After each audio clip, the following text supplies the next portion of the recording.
On the 24th of April 1946, a warm spring breeze flooded across an airfield southeast of Moscow, belonging to the Soviet Flight Research Institute, on what would be a truly momentous day in Russian aviation history. But beneath the clear and radiant blue of a perfect sky for flying, on the tarmac, a heated, one might even say vicious disagreement was in progress. The staff of two entire aviation development bureaus were staring each other down, both vying for the favor of Comrade Stalin, and with it, the guarantee of building the Soviet Union's next generation of combat aircraft. And the first step in gaining that favor was the honor of having designed the first Soviet jet fighter to fly in history. The problem was that both design bureaus had shown up on that day to claim the title for themselves, and neither wanted to let the other go first. Arguments flew thick and fast both ways, with the content growing ever more scathing. Your jet is just one of your old designs with a German engine strapped to the front. It tries to melt its own tail, for goodness sake. Ours is the pinnacle of cutting-edge Soviet engineering. It should be our aircraft that flies first. Oh yeah? Yours looks like a mutant flying fish. Look at it, it's disgusting. Our design is an airframe tested by combat and proven to work. I bet yours will just break in half the moment it takes flight. And as for melting our own tail, that's rich coming from you. The back half of your aircraft kept warping into scrap until you put a hunk of steel over it. The argument escalated and escalated. The pride of Tsagi's brightest students was resting on the surface of that runway, and there could be no compromise. Until eventually, it came down to the only possible solution. Comrades, we are getting nowhere. There's only one thing for it. Heads or tails?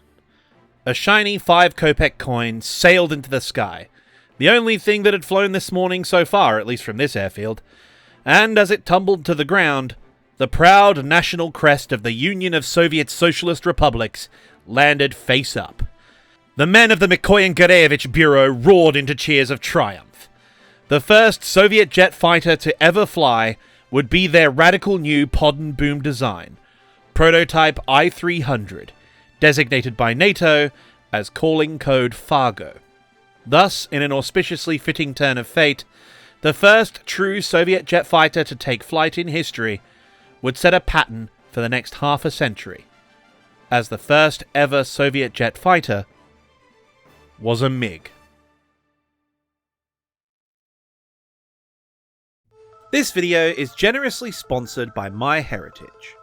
As a military historian from a military family, the history of my family is really important to me. And for any history fan, which watching this I assume you are, I reckon it would be important to you too.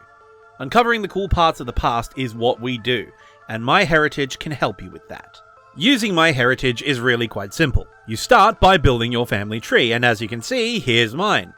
You can build it and customize it with the click of a button, and you can add photos to each person as you go. So let me add one. This right here is my great-great-grandfather Benny Markey during the Boer War, a British cavalryman attached to the Australian Bushveld Carbineers. But given it's a photo taken in South Africa during the 1800s, it isn't exactly great quality.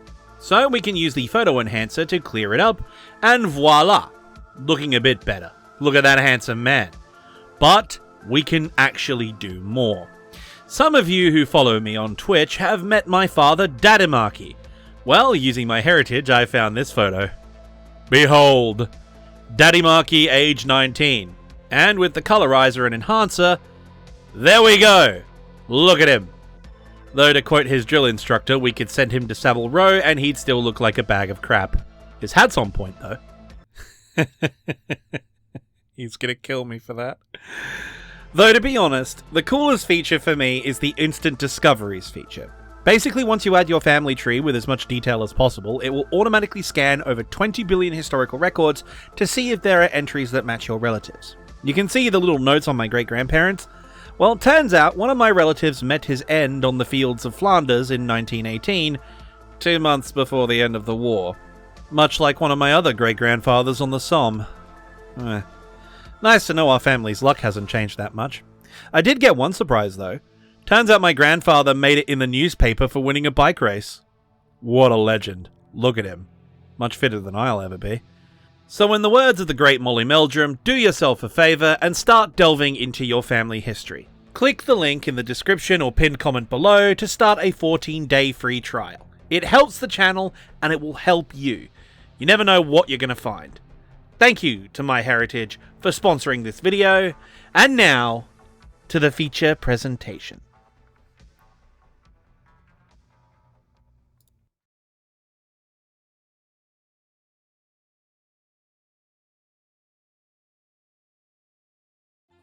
Alright, for those of you who are new to the channel, every time I make one of these big videos, I have to give a disclaimer. First, I should say that the Soviet Union was a very secretive place, and they weren't exactly in the habit of taking photos of their top-secret jet development programs, so there are some segments of this video where the visuals may be a bit boring. And the other thing I need to say is that we are talking about a completely different phase in aviation, that being jets, obviously. Ergo, we have to start at the beginning of the Soviet jet propulsion program, meaning we have to go back and do some overlap. As always. That's right. It's history lesson time. Hit the rewind!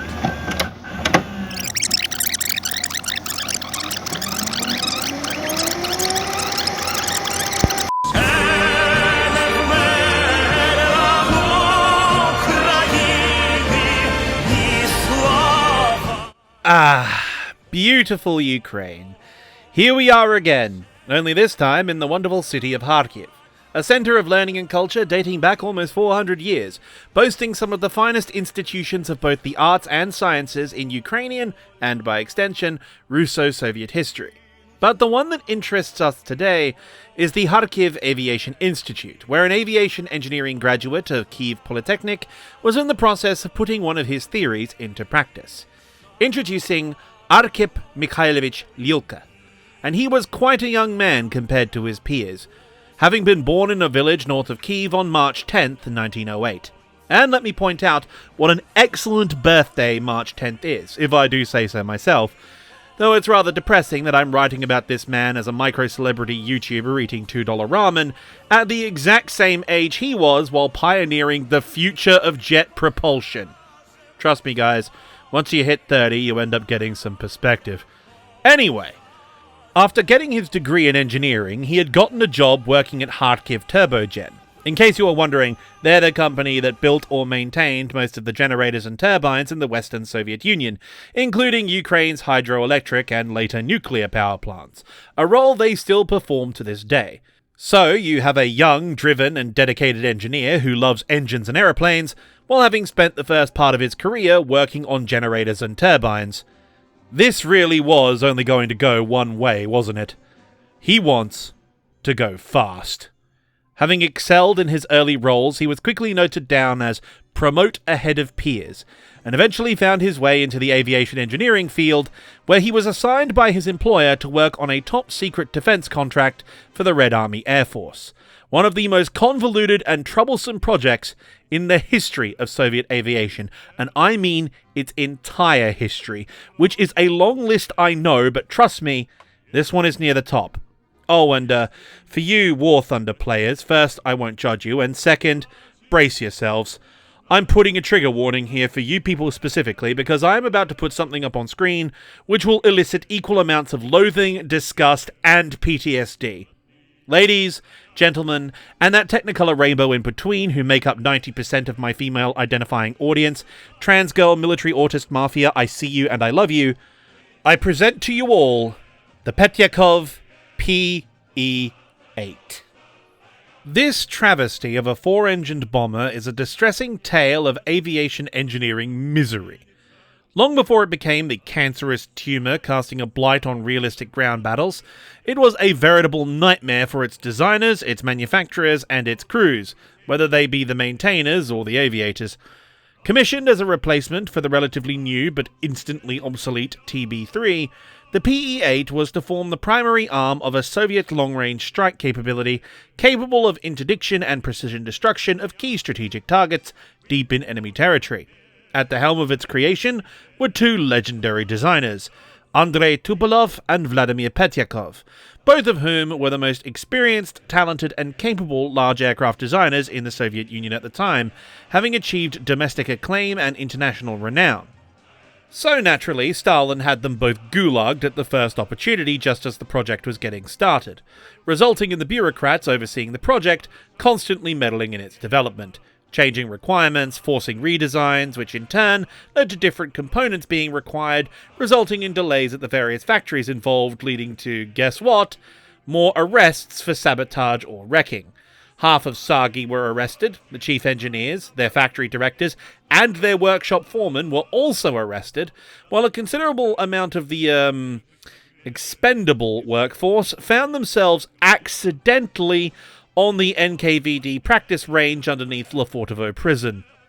This left the two chief designers trying to create a long-range four-engine strategic bomber, the most complex type of weapon system in the world at that time, with no staff or equipment available, a shoestring budget, endlessly changing parameters, with increasingly higher performance requirements, while doing all of it from an isolated prison cell, desperately trying to avoid getting shot due to the incompetence of their party overseers. However, while these purges were severely detrimental to the various socio-economic and defense projects underway across the Soviet Union, the vacancies left by these unfortunate subjects of Stalin's ire could be filled by enterprising younger officers and area professionals who, due to their lower profile, managed to dodge the roving eyes of the Committee for State Security. One of these young professionals being Arkhip Lilka. He had been brought on to the Pe-8 project to help design and build the supercharging system for the 4 AM-34 FRN engines fitted to the aircraft. Now, for those of you who've watched my last video, you can probably already predict what's coming next, but if by some twist of fate you haven't, to get the full story, I would recommend watching part 1 first before continuing. Also, like and subscribe if you haven't already. It helps in the algorithm, and if you feel so inclined, also join my Patreon to get access to the Discord. It also helps me, pay for food and bills and stuff. Rather useful. Oh, and like every other creator these days, I'm also partnered with GamerSupps now, so if you want to support the channel that way, use my promo code JDAMN and get 10% off your order. Alright, back to it. The Russian and later Soviet aircraft industry has always been near the relative forefront of aviation. The first modern strategic bomber in the Ilya Muromets, their first attempt at a fighter was an aluminium-skinned monoplane, and you had Soviet aviators like Valery Chekalov and the legendary opera singer turned pioneer of women's flight, Marina Raskova. They carried out incredible feats, such as the first transpolar flight from Europe to the United States' west coast, as well as the airborne endurance record that stood for a decade. Yet, unlike Achilles, the Soviet aviation industry had two vulnerable heels instead of just one. One of those vulnerable heels was manufacturing, the other was engines. The industrial sophistication required for manufacturing modern, cutting-edge and ultra-competitive combat aircraft was just not available in the Soviet Union, despite Stalin's genocidal best efforts. A large part of the Red Army Air Force's importation of Western designs was not the licensing and purchase of the aircraft themselves, but rather to learn how they'd been designed and built. This was also one of the major reasons the Soviets had fostered a long-term relationship with the German Weimar Republic to help in building the Luftwaffe while also allowing them to develop their tanks, chemical weapons, and mechanized warfare doctrine, aka Blitzkrieg, away from the prying eyes of the Western Allies. A relationship they would later rekindle in collaboration with Hitler and the Nazis, as one of the crucial stipulations of the Nazi-Soviet Economic Agreement in 1940 was a selection of Germany's latest combat aircraft, namely the Ju-88 and Bf-109. However, I've already done the interwar period and I'm getting sidetracked on a tangent. The important takeaway here is, this practice of acquiring more advanced Western technology to reverse engineer it was a cornerstone of the Soviet military-industrial complex throughout its entire history. Acquisition carried out by licensing it, capturing it in combat, and more often than not, strategic transfer of engineering secrets or equipment to alternate locations. Or rather, one location, namely Moscow. We'll talk more about just how insane their espionage efforts got a bit later. The guys from First Chief Director at KGB have some very creative ways of obtaining information. But in the case of Soviet aero engine manufacturing, licensing was the predominant method of acquisition, as practically every single type of motor in use by the Red Army Air Force at the time was a licensed copy or a further development of an imported Western design. The radial engines were either French Gnome Rhones or Wright Cyclones, while the inline engines were developed from the Hispano-Suiza 12Y or the earlier BMW 6. However, there was one notable exception among them. Although being heavily influenced by technical data acquired from the Italian Fiat company, as well as the aforementioned BMW 6 engine, the Mikulin OKB, OKB being the Russian abbreviation for Design Bureau, under Alexander Mikulin, had started development on an indigenous series of engines in the 1920s, utilizing the technology and manufacturing capability they had on hand. And their initial efforts were, to put it mildly, underwhelming. While the core of the engine was of indigenous construction, the magnetos, carbs, and various other components were imported and adapted to fit the design.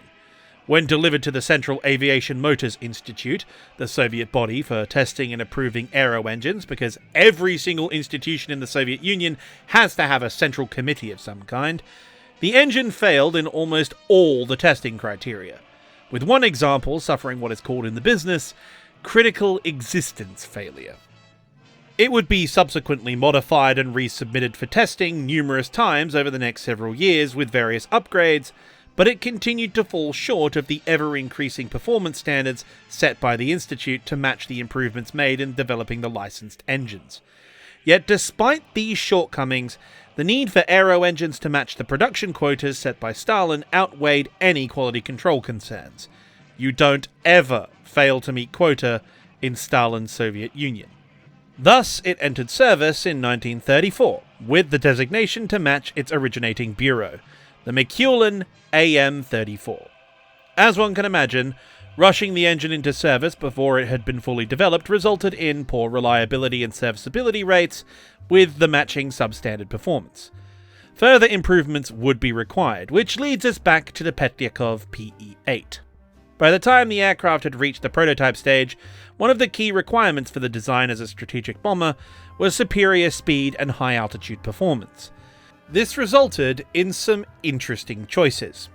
The fuselage needed to be big enough to house the bomb load required, but streamlined enough to compensate for the lower power output of Soviet engines. To achieve this balance, the Pe-8 had a pear-shaped configuration rather than the standard aluminium tube. However, this caused another issue. Where do we put the crew? And the answer everyone reached was, well, wherever we can put them. The pilot and co-pilot, instead of sitting in a side-by-side cockpit attached to a larger crew compartment, which would be the traditional option, were instead seated in their own personal cockpits in a tandem arrangement, similar to the B-47 Stratojet. Look at that sexy thing. Yes, I'm making this comparison to include this footage in the video, but just look at that thing. The Pe-8 wishes it looked that good.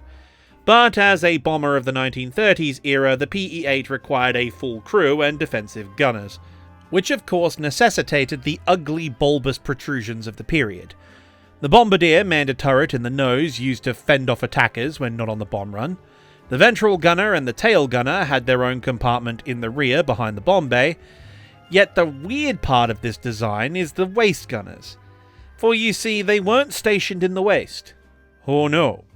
They were in their own claustrophobic little boxes, mounted behind the inboard engines, which, given the tendency of most Soviet engines of the time to spontaneously catch fire or spew hot oil everywhere, would take some really brave individuals, especially considering their only way out of these nacelles was through a very tight crawl space into the fuselage or out of the entrance hatch in the top of the wing, which, lest we forget, should they be undertaking an emergency bailout, would be behind the burning hot engines and rapidly spinning propellers, while most likely in a dive or a spin. Also, I do feel the need to point out that when intercepting an enemy bomber, the primary target for most fighter pilots when attacking from a rear aspect is the engine nacelles. Isn't that a cheerful thought? Yet these design choices did improve the aerodynamic profile of the aircraft, as it limited the amount of drag caused by reducing the overall front-on surface area. The main issue now was improving the high-altitude performance of the aircraft, which is where the problems really start. Due to the underdevelopment of their industrial base, the lower sophistication of their manufacturing sector, their lack of technological progress as a result of both the aforementioned factors, and their over-reliance on older licensed models of aero-engine, the Soviets had a serious weakness in the design and manufacture of a critical component required to give them competitive high-altitude performance in their engines, that being superchargers and turbochargers. Across the entire family of Soviet engine designs from the era of the Second World War, their performance at higher altitudes were significantly inferior to both their German and Allied equivalents. This was due to a number of factors, with one of the larger ones being their disadvantage in the design, quality and overall reliability of their superchargers.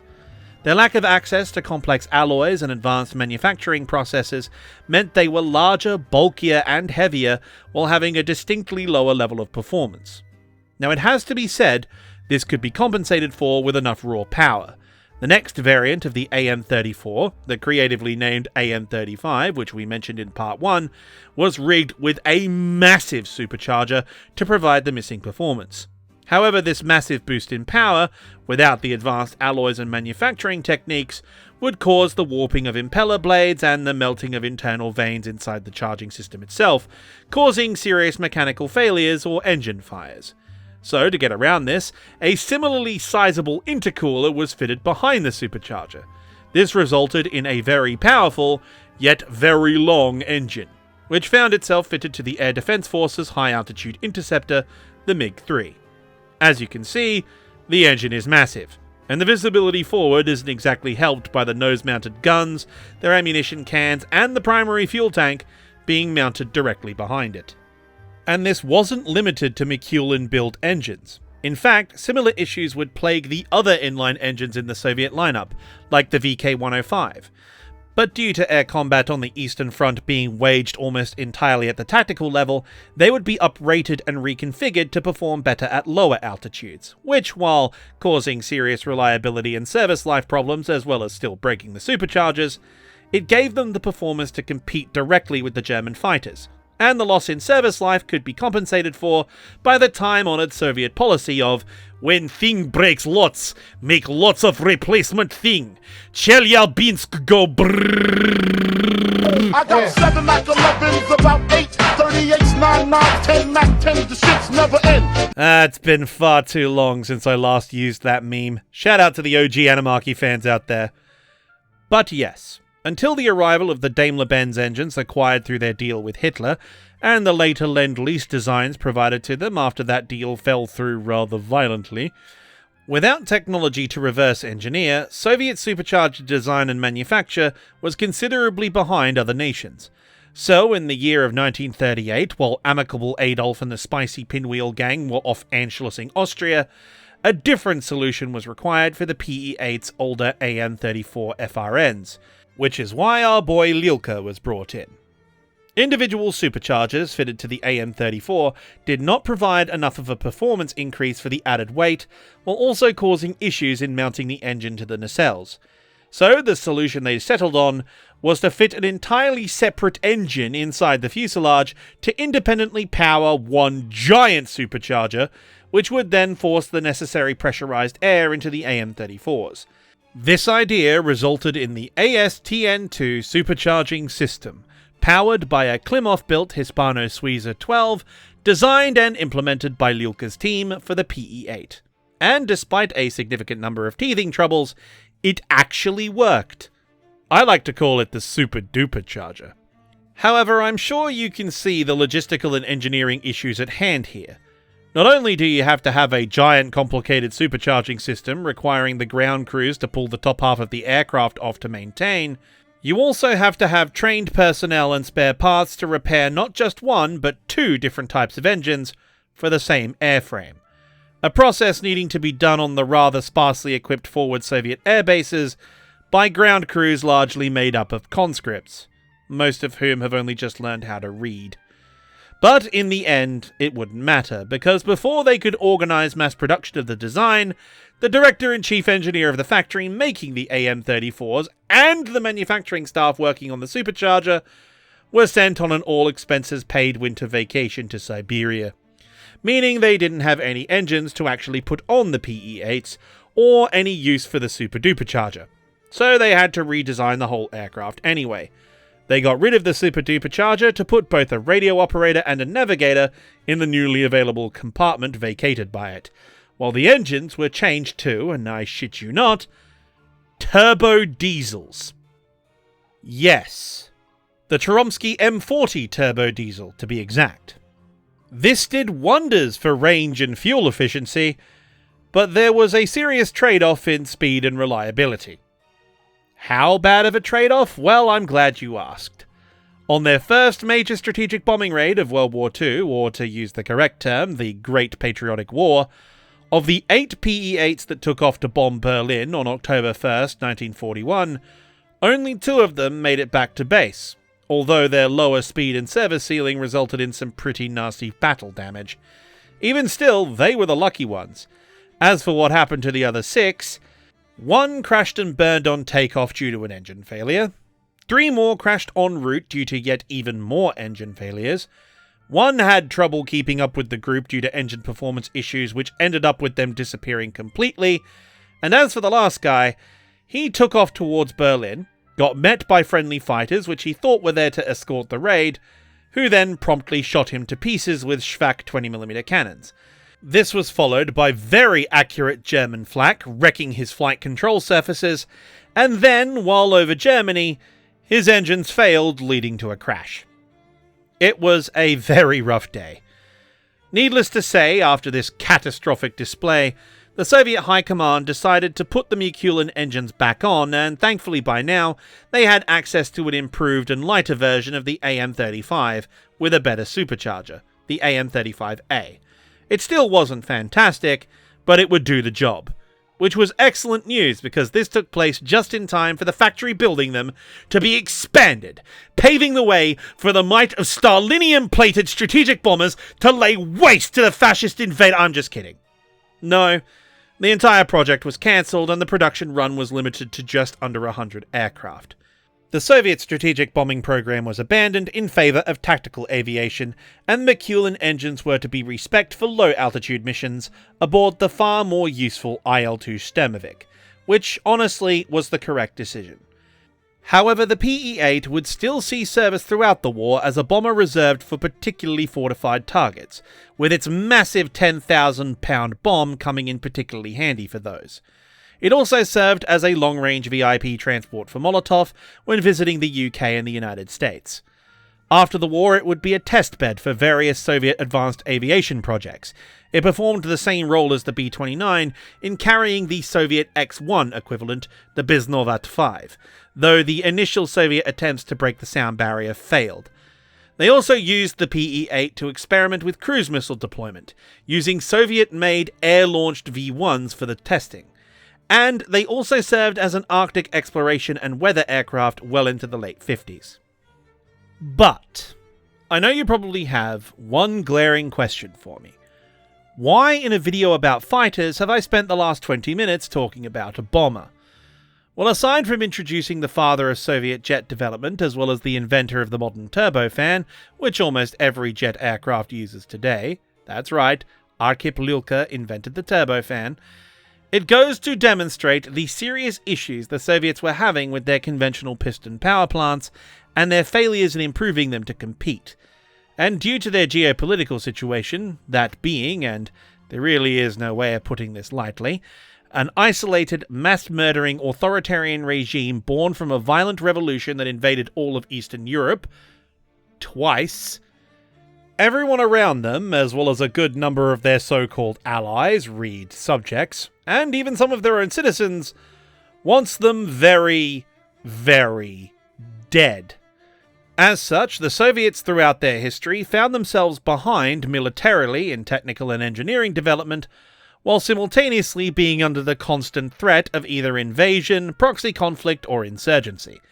This meant they had to use every single means available to them to even the score, whether it be reverse engineering acquired technology, leveraging brute force by over-engineering and refining existing technology to its limits, or, in many cases, pushing out beyond those limits, no matter how outlandish it seems, in the hopes that their research may give them a cutting edge, aka the Wunderwaffe strategy.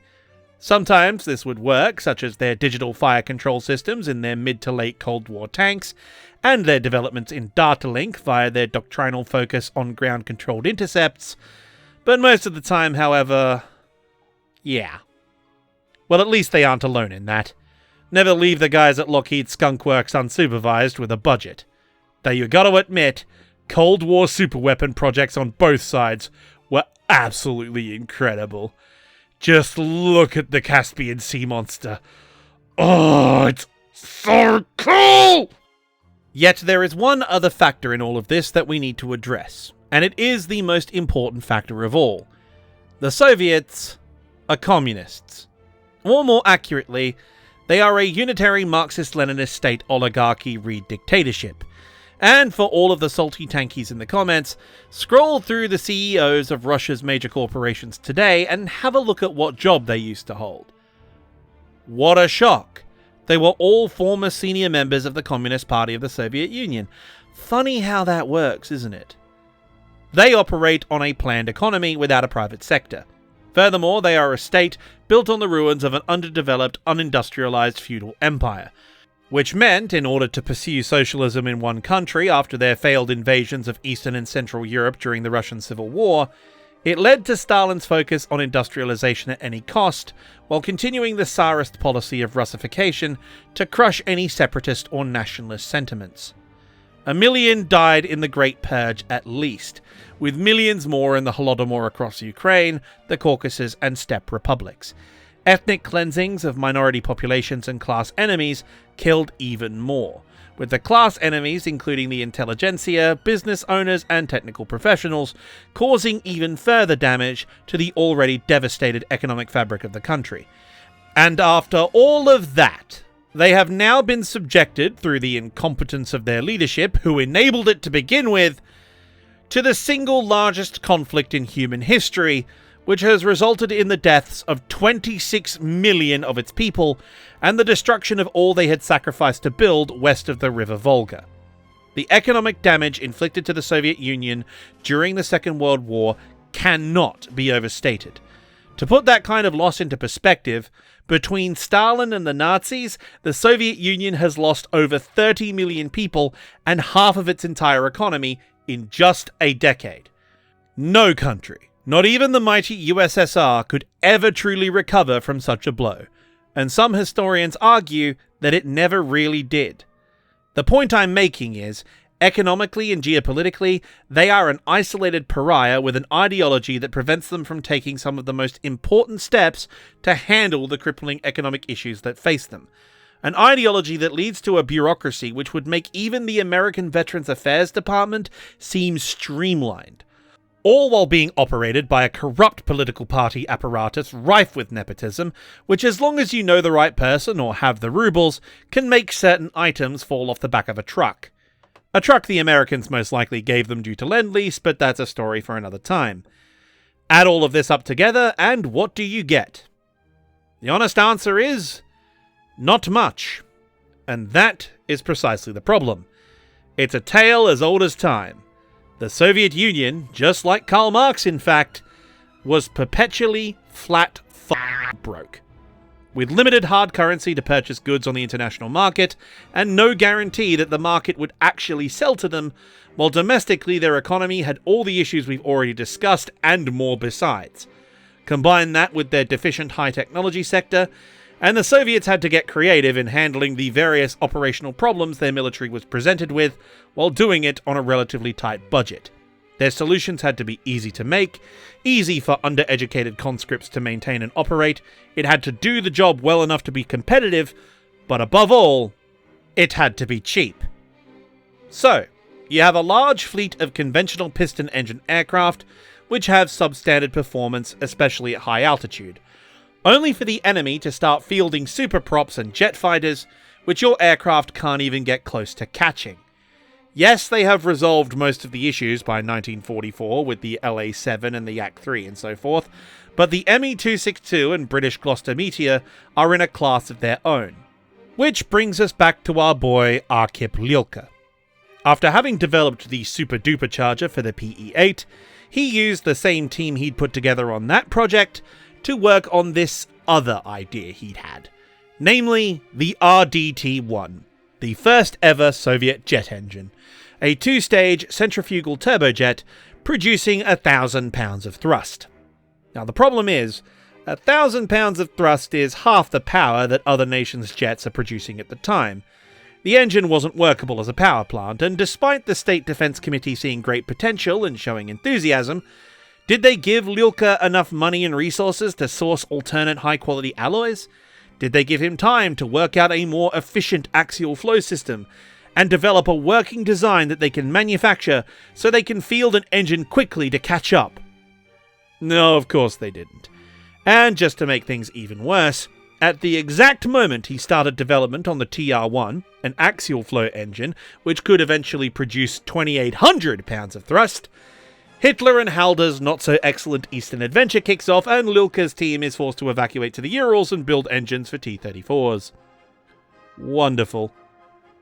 Thus, the Red Army Air Force entered World War II with absolutely no active jet programs and no hope of catching up. Right? Wrong. For you see, Lyulka wasn't the only one working on jet technology in the Soviet Union. There were other design bureaus in similar fields also pursuing the goal of faster aircraft. The more famous one is of course Korolev and Glushko, who, obviously being the future heads of the Soviet space program, were focusing their efforts into rocket technology, and given the affordability of rocket engines in relation to their performance numbers, they got priority. Well, at least they did before they got gulagged and further development for rocket-powered aircraft was taken over by Isaev and Berezyak. I mentioned the rocket fighters program briefly in the previous video. However, most people are familiar with the Me-163 and how that went, so I won't retread old ground. Suffice it to say, rocket interceptors aren't very useful for anything except point defense, and even then, they are far too dangerous to actually operate. So, to achieve higher speeds for frontline fighters, the transition to jet technology was the only option. Which is where our other design team comes in, led by one of Sergei Korolev's most gifted protégés, a friend of Lyulka's, and a man who would also become a titan of the Soviet space program. His name was Igor Alexeyevich Merkulov, and he is perhaps one of the most important aviation engineers of modern times that you've never heard of, as he is the man who designed and built the world's first ever operational ramjet.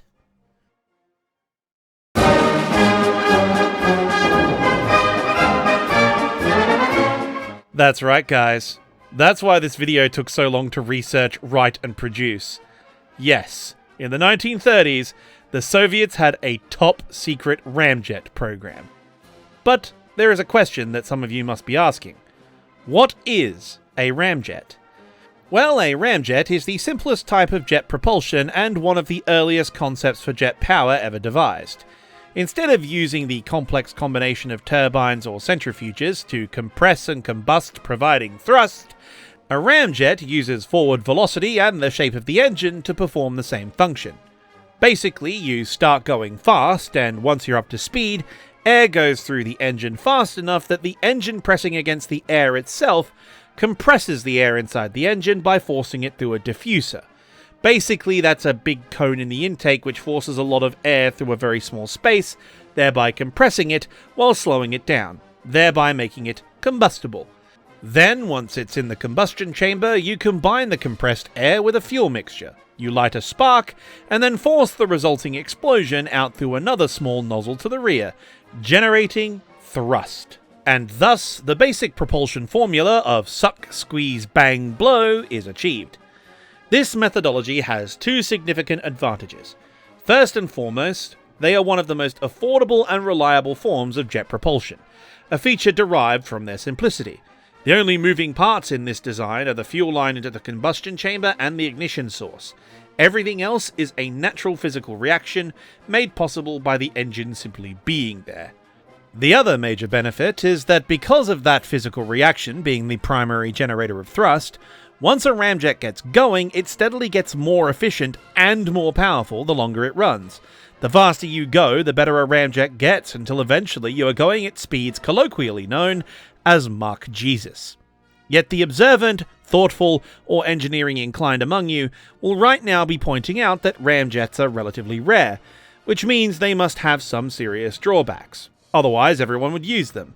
And if you've been paying attention, you can probably guess what they are. The primary source of power for an engine is the compression ratio mixed with the combustion process, aka the squeeze and the bang, providing the blow. And a ramjet generates its compression ratio in relation to its velocity. So, if you fire up a ramjet on the tarmac, the jet isn't moving. And without a compression mechanism, it doesn't have a way to generate what is called in the business static thrust. And without thrust, well, yeah, you're a glider. And this in turn leads to the other major drawback. If the efficiency and power output of your engine is directly linked to your forward velocity, you need to already be going fast enough for the engine to efficiently run to make it worth having in the first place. In short, you have to have an alternate means of propulsion to get you up to that speed before the ramjet becomes a viable source of thrust. And what is the airspeed required for a ramjet to become viable? Around Mach 1.5 to Mach 2. You see, the compression ratio of a ramjet doesn't get properly high enough until you surpass the compressibility barrier near the speed of sound, which is where different components on an aircraft are going supersonic, disrupting airflow and causing serious issues. A wing generates lift by causing a difference in air pressure above and below an airfoil. When you start approaching supersonic speeds, the faster air moving over the top of the flight surfaces or at the end of a high-speed propeller start causing sonic shock waves. Most of you will remember this phenomenon from the flying natural disaster that was the XF-84 Thunder Screech. However, once you get past the sound barrier, if the diffuser is properly configured on the engine, a ramjet can use the shock waves caused by going supersonic to exponentially increase the compression of air flowing in, thereby making the engine far more powerful. How powerful, you might ask? Well, the aircraft which really took this technology to its highest heights so far is one which anyone who knows anything about cool technology would be very, very familiar with. The Lockheed SR-71 Blackbird, an advanced long-range strategic reconnaissance aircraft capable of Mach 3 and an altitude of 85,000 feet. You sure do seem to know a lot about it. Do you even read my Christmas list? Designed by Lockheed Skunk Works, built with tactically acquired Soviet titanium, what a machine. Just look at it. The SR-71 Blackbird uses a unique variant of ramjet called the Turbo Ramjet, which, as shown here in this excellent animation, uses a traditional afterburning turbojet to get up to speed, and then uses the supersonic compression of the airflow to augment its afterburners at higher Mach numbers, improving fuel efficiency while greatly improving top speed. It achieves this by manipulating the diffuser at the front of the engine at different speeds to get that effect. And it's these very qualities that make the ramjet and its more advanced descendant, the supersonic combustion ramjet, or scramjet, the key to achieving the next major milestone in aviation: controlled and sustainable hypersonic flight. Yet all of this was still a developing field and completely unknown in the 1930s. Mikulov was the first man to actually build one of these things, and it wasn't an easy process. It took him years of calculations, research, and experimentation before his efforts paid off. And in the end, do you know what his proof of concept was? This mad lad made a scale model of his design, fitted it to an artillery shell, and yeeted that bitch out of a cannon. The telemetry data from the experiment, combined with the theoretical modeling he'd done in a wind tunnel, which was made out of wood at the time, and doing that with a jet seems rather sketchy, but this is Soviet Russia, so let's call it Smakalka. All of this allowed him to get past a lot of the hurdles that stood in the way of developing this system in the past. Originally, people theorized that the amount of airflow required, combined with the amount of fuel to generate worthwhile power output, would need an air intake and combustion chamber so unbelievably huge that the engine itself would be bigger than and weigh more than the aircraft it was supposed to be fitted to. In fact, the French aviation industry worked on that assumption all the way into the 50s, making the decision that if the Ramjet engine needed to be the size of the aircraft, why not make a Ramjet engine the aircraft itself? The Leduc 022 is completely ridiculous and, unsurprisingly, didn't work, because it turns out making an aeroplane that is also a ramjet is A, extremely hard, B, horribly impractical, and C, incredibly flammable. It is, however, very cool and very French. Plus, we also needed something in this video that's even scarier to bail out of than the Pe-8, and boy howdy. I just love the idea of putting my cockpit inside the air intake of a jet engine. Nothing could possibly go wrong with that design decision. Okay, I know, this is a Soviet aviation video, not a French one, and it's supposed to be about fighters. So, back to our constantly struggling communists. Merkulov, having developed his ramjet and proven that it could offer a significant boost to aircraft performance, submitted his design to the People's Commissariat of Aviation Industry, who immediately said he was talking out of his arse, and that his engine wouldn't even work, let alone operate reliably. Merkulov responded to this criticism by putting his prototype engine, the DM-1, on a glider in a wind tunnel and fired it up. The ramjet would proceed to run for half an hour straight with no flameouts, which for any jet in the 1930s is a serious achievement, let alone a Russian-built ramjet in the era of the Great Purge. With his naysayers seemingly silenced, Merkulov was authorized to continue development of the concept. But the question is, what on earth would you use these engines for? They can't be the primary propulsion system, and as we've already discussed, Soviet rocket engines were also undergoing development difficulties at the time, and had the ever-so-slight issue of the fuel being made of acid, which was eating the engines as well as the ground crews, to say nothing of the randomly triggered sudden unscheduled disassemblies common to rockets of the period. Merkulov and the State Defense Committee, however, had other ideas. The biggest weakness of Soviet aircraft design was their engines, as we know, and the Red Army Air Force had literally thousands of conventional aircraft in service, as well as thousands more coming off the production lines that weren't competitive with the Luftwaffe's latest variant of the 109, or their upcoming heavy fighter, the FW-190. So they got to thinking, what if we could use ramjet technology to augment their thrust and give them that extra boost of speed to literally close the gap on the enemy? Problem is, the first prototype was only a proof of concept. To make this work, they'd have to build a full-size technology demonstrator, and their dinky little wooden wind tunnel wasn't going to cut it. So they had to use Sagi's wind tunnel for the project design, and it was designated, you aren't going to believe this, the DM-2. This version was significantly chonkier, double the size of the original prototype, and when they put it through wind tunnel testing, it ran for 2 hours straight. Merkulov, after all these years, had finally done it. A working, practical ramjet that stood up to the test in controlled conditions. All that was left now was to take it to the final stage, actually applying the ramjets to a frontline fighter aircraft and doing it for real. Invigorated by their progress, Merkulov and his team approached the Central Aviation Motors Institute to get their project peer-reviewed and cleared for testing. And, rather fittingly, the man who looked over the ramjet program was none other than A.A. Mikulin himself. When he finally finished analysing the data and the overall concept for the flight testing program, he turned to Merkulov's deputy chief engineer and said, and I quote, "Your plane will explode in a fireball. You should consider yourselves lucky if the pilot descends on an unburned parachute." Which is a bit rich given how some of his prototype engines went, but the man had a point. This was unproven technology with a history of catching fire and exploding. However, when Merkulov's team relayed this analysis to the test pilot, he reacted like any test pilot worth the name would react. Experimental engines that could potentially send us to the sound barrier in a storm of glory or down in a blazing fireball? A human sacrifice on the cutting edge of technology and engineering, or a legend to last for all time? Test pilot Loginov had only one thing to say. "I believe in these engines and I am ready to fly." Or, in other words, it we ball. Yet there was still the final matter of what aircraft to use as a test bed. The I-16 was the frontline fighter of the time, as the Lag-3 and Yak-1 had yet to be approved for operational service.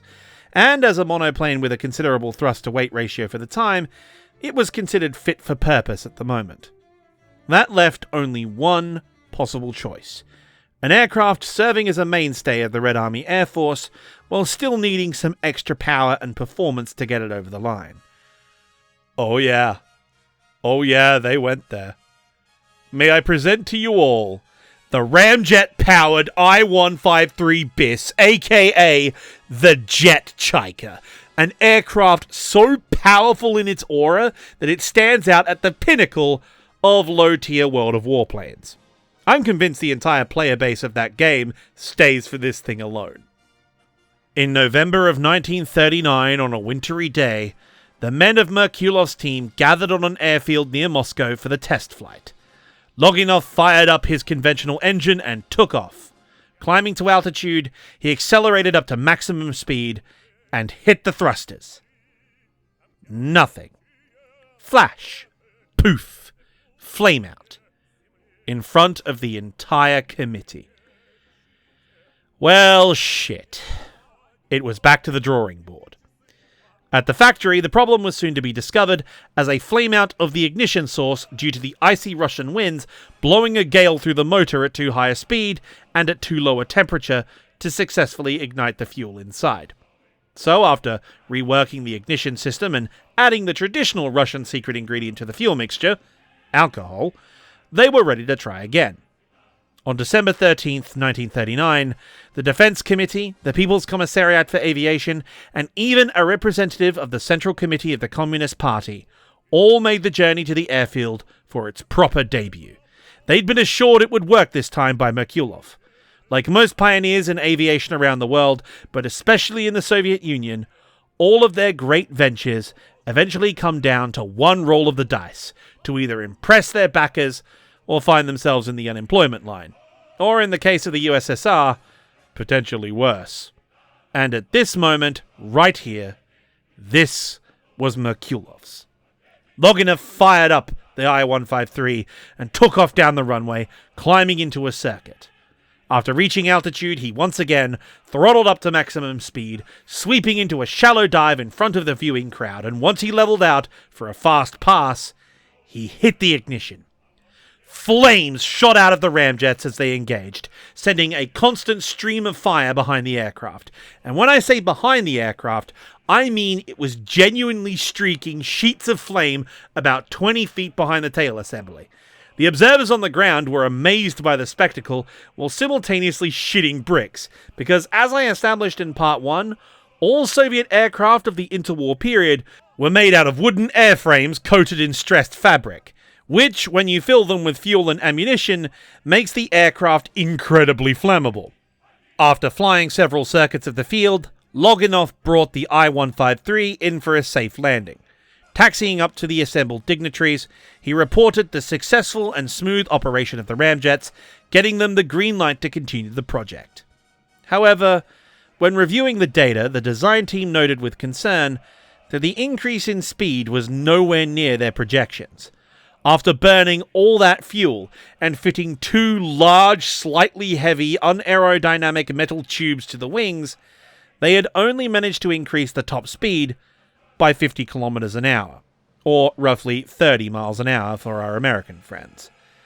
They had to improve the performance drastically, otherwise the return on investment would not be worth the loss of range and agility. They needed to go bigger, and they needed to get radical. After developing a fourth model of their ramjet, again with the groundbreaking designation DM-4, Merkulov submitted a proposal to the State Committee for the Aviation Industry of the Soviet Union to build a factory in order to design and build high-speed ramjet-powered aircraft, augmented with rocket engines for use as interceptors. He was essentially working on the same principle as engineers working on the hypersonic projects today. He was really ahead of his time. Only he was going to utilize rocket engines instead of standard jets to get up to speed and altitude. Reviewing the design team's progress on the project and the ever-increasing threat from Germany, the committee approved this measure. They were going to build these things. And he got that approval in April of 1941. Cue the music. Into the motherland, the German army march. Once again, Hitler and Halder's not-so-excellent Eastern adventure has inadvertently crushed the hopes and dreams of Soviet jet aviation. With both the 2nd and 3rd Panzer Groups storming towards their testing facilities, the entire team had to be evacuated multiple times, eventually ending up all the way in Tashkent, Uzbekistan, what we in Australia would call the middle of Whoop Whoop, more commonly known in America, however, as butt nowhere. With no factory, no resources, and half his staff at the front, helping with the factory relocation effort, or dead, Merkulov rejoined Lilka and the other Soviet designers in the Urals, quickly getting to work on improving conventional weapon systems to beat back the fascist invader. And there all of them would stay.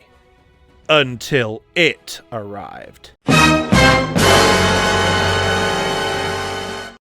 After receiving high-quality aluminium, examples of Western technology, and extensive experience gained in very bloody aerial combat, the Soviets developed a series of absolute war-winning designs. Lavochkin redeemed his abortion of aviation, the Lag-3, and turned it into a Nazi-killing machine, the La-5, which would later become the La-7. Yakovlev, meanwhile, refined his original design into an aircraft so lethal, German pilots were advised to avoid engaging it entirely.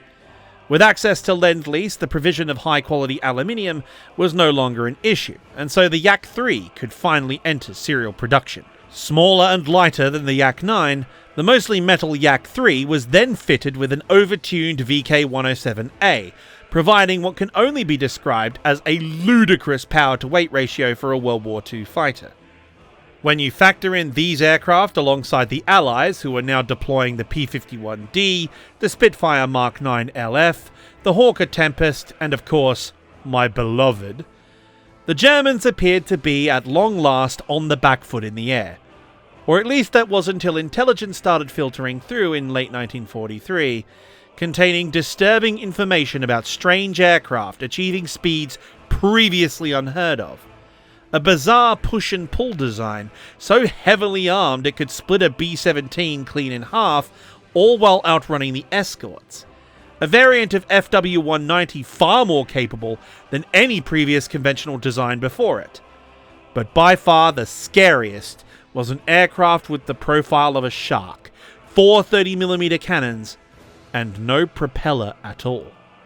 With the crisis of 41 to 42 firmly in the past, the victory at the Battle of Stalingrad, and their frontline fighters finally able to seize the skies from the Luftwaffe for the time being, the State Defense Committee ordered all the jet and rocket design teams to get back to work on their projects with immediate effect.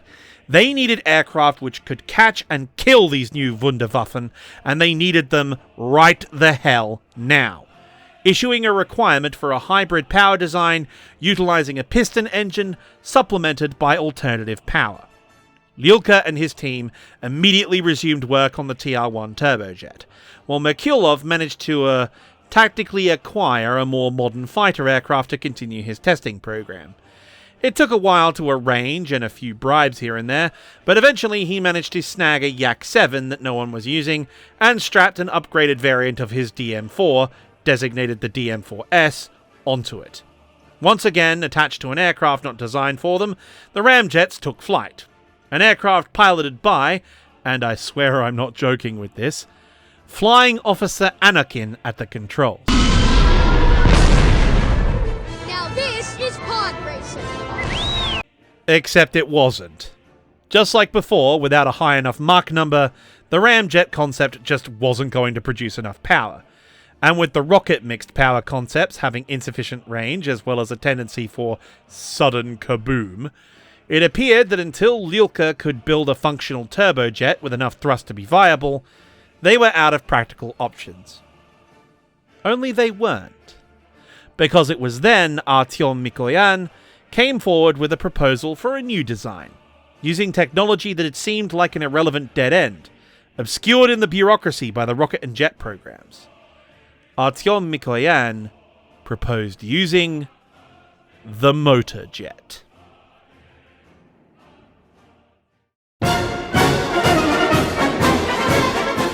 In 1943, the Central Institute for Aviation Motors had been looking at the work underway by Lyulka and Merkulov. In their assessment of the progress made on jets, it became clear that their designs were not going to yield results in the time crunch they were facing. These new German types are going to enter service within a year or so, and the Red Army Air Force needed an answer as soon as possible. With that in mind, they had detailed a group of engineers to start developing what would come to be known as the Jet Propelled Auxiliary Compressor, or VRDK in Russian.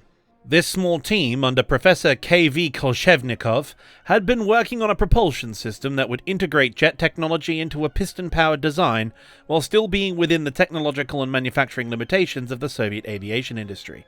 Called a motor jet in the West, the concept is very simple.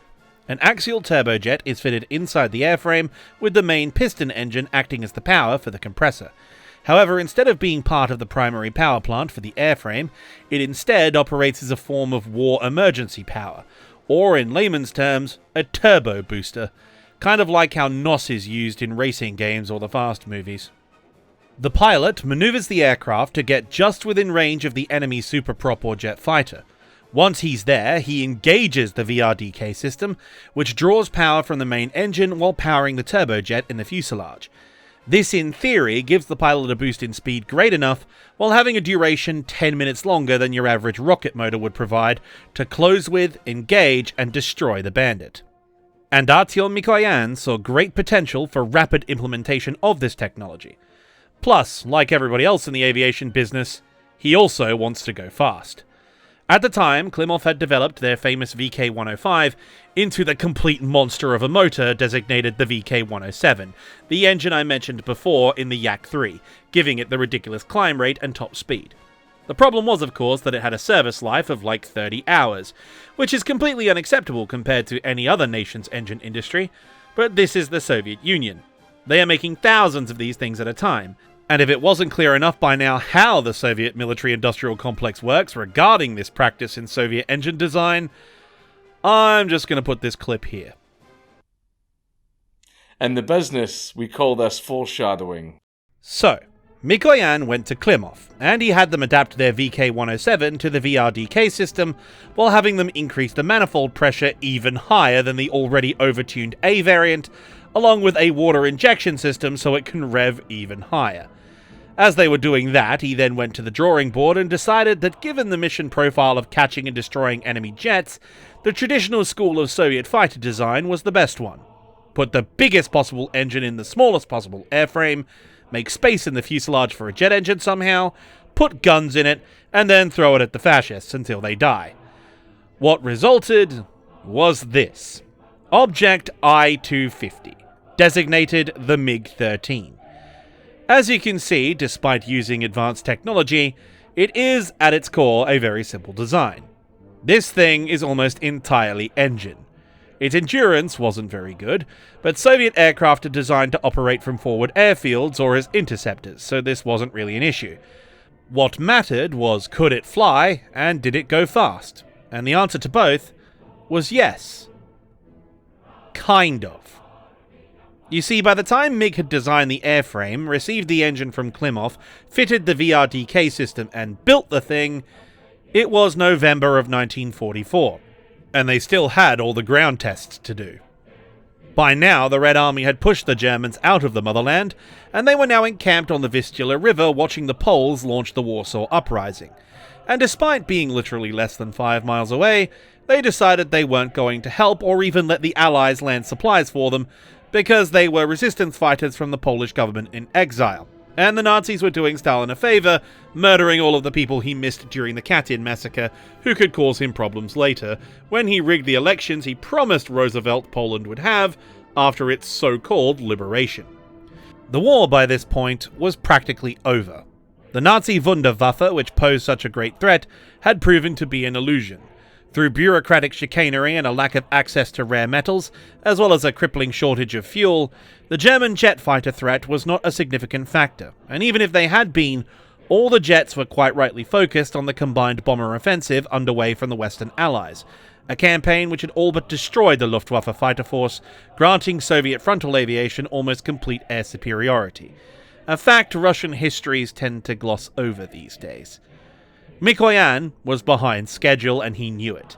He was taking up valuable resources and even more valuable time on technology that was very quickly becoming obsolete. He had to speed things up and do it now. The testing phase was accelerated. A limited production run of aircraft began at his factory so they could get started as soon as the design was approved. After all his other designs are approved, his brother's on the Politburo. So on March 3rd, 1945, the I-250 took off for its piston-only test flight. And the results were not good. The aircraft was sluggish and very heavy on the controls. Its handling was substandard, and the overall balancing of the airframe severely impacted its agility. The reason for this was obvious. Soviet manufacturing had struck once again. Despite improving massively since the 30s, the metallurgical technology and complex alloys required to efficiently operate a jet engine were still largely beyond their reach. They had to use what they had on hand, and the VRDK, while being powerful, only had 10 minutes of operating time. Meaning for the duration of most of the flight, the I-250 would be flying around with an entire jet engine mounted in the fuselage, doing absolutely nothing. And that's assuming the engine even worked, because on almost every test flight the VRDK was activated, part of it broke. The axial compressor had a tendency to break the drive shaft between it and the piston engine, destroying both power plants in the process. The aforementioned lack of complex alloys meant the compressor blades constantly warped, the oil cooling system leaked in over 10 different places, including from the thermal sleeve over the engine itself, meaning very flammable oil would leak into the main compressor assembly, which, as you can imagine being a jet, gets rather hot. This filled the cockpit with smoke, started small fires, and did God knows what else. The fuel system, meanwhile, decided on random occasions to just break itself entirely, and aside from all that, the cockpit layout was so bad, the Ministry of Aviation, the Soviet Ministry of Aviation, rejected it out of hand due to poor quality, only to find out that MiG had ordered production to start, so it was too late to cancel it. But when the red stars aligned, as Comrade Lenin smiled down from above, and it actually did work, the results were incredible. While under piston power alone, the I-250 managed to make it past around 430 miles an hour at 20,000 feet, which, no matter how you cut it, is slower than a P-51D. However, once the pilot spun up the compressor and engaged the VRDK system, that speed began to climb rapidly. On July 3rd, 1945, Mikoyan Gareevich's chief test pilot, Alexander Dayev, made Soviet aviation history as the I-250 became the first Soviet aircraft to break 500 miles an hour in level flight, reaching a top speed of 513 miles an hour. A truly remarkable achievement. Yet only 2 days later, during another record-attempting flight, the tail assembly of the I-250 prototype would disintegrate after he attempted a high-G maneuver to test the aircraft's agility at speed. He was too low to bail out, and the aircraft was not fitted with an ejection seat. His chute did not open in time. The destruction of the prototype, the death of their best test pilot, and the end of the war in Europe sounded the death knell of the project for Mikoyan and his team. Soviet troops had occupied East Germany, and examples of the latest German aviation technology had started arriving, freshly captured from Peenemünde. They had hit the motherlode. Entire factories and their staffs were captured intact, along with an example of every single advanced German aircraft along with their engines. And such tactical acquisitions included Me-262s, Dornier 335s, Heinkel 162s, Me-163s, V-1 and V-2 missiles, as well as technical drawings, wind tunnel models, and God knows what else. The only thing they didn't have was Horton's HO-229. The Americans from Operation Paperclip had gotten to that one first, which is rather ironic considering they already had a better flying wing designer anyway named Jack Northrop. I bet someone in the NKVD got a free Siberian holiday for missing that opportunity. Tsagi needed all the help they could get on flying wings. The resulting reality of this, though, was a quantum leap for the Soviet aviation industry, as access to the BMW and Junkers Umo axial flow turbojets rendered all the various jet technologies and aircraft designs they had been working on up to that point practically obsolete, and all the various aviation design OKBs, including MiG themselves, had already begun work on prototypes to utilize them. In fact, one designer had already made use of their new acquisitions. Lavochkin had continued work on his war-winning aircraft, refining and developing the already formidable LA-7 into what would amount to be the pinnacle of Soviet piston engine fighter design, the LA-9, with all-metal construction, an aerodynamic laminar flow wing like the P-51, 4 23mm cannons, supremely lightweight and agile with a top speed of 430 miles an hour. This thing is incredible. Except MiG had already broken 500 miles an hour, and Lavochkin wasn't going to accept that. Merkulov may have failed using underwing ramjets, but ramjets don't have static thrust. What if we used something that did? What if we had something that could give us a lot of thrust? And as luck would have it, the Red Army had acquired something that could fit the bill. This is the LA-9 RD-13. RD-13 being the designation of Soviet-made V-1 flying bomb Pulsejet engines. That's right. They fitted V-1 engines to a piston fighter. I just want you to think about this for a second. Forget performance data. Forget the fuel consumption issues. Forget all of that. The LA-9 has a massive ASH-82F radial engine. 14 cylinders of 2-stage supercharged horsepower strapped to a Soviet-made aircraft with the corresponding build quality. And now you've bolted 2 pulse jets to the wings? Could you imagine how loud it would be in that cockpit? Not to mention the absolutely biblical vibration those things would cause. For reference, the V1's Pulsejet engine emanated a distinctive sound that could be heard clearly, loudly, and distinctly from the ground. In fact, I have a clip.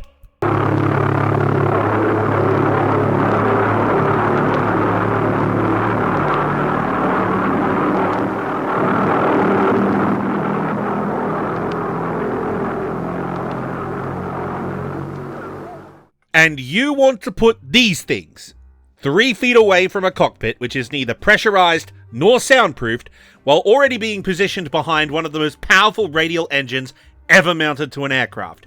An aircraft built in the Soviet Union just after World War II, with all the dubious build quality control problems that entails with all the rattling and shaking around.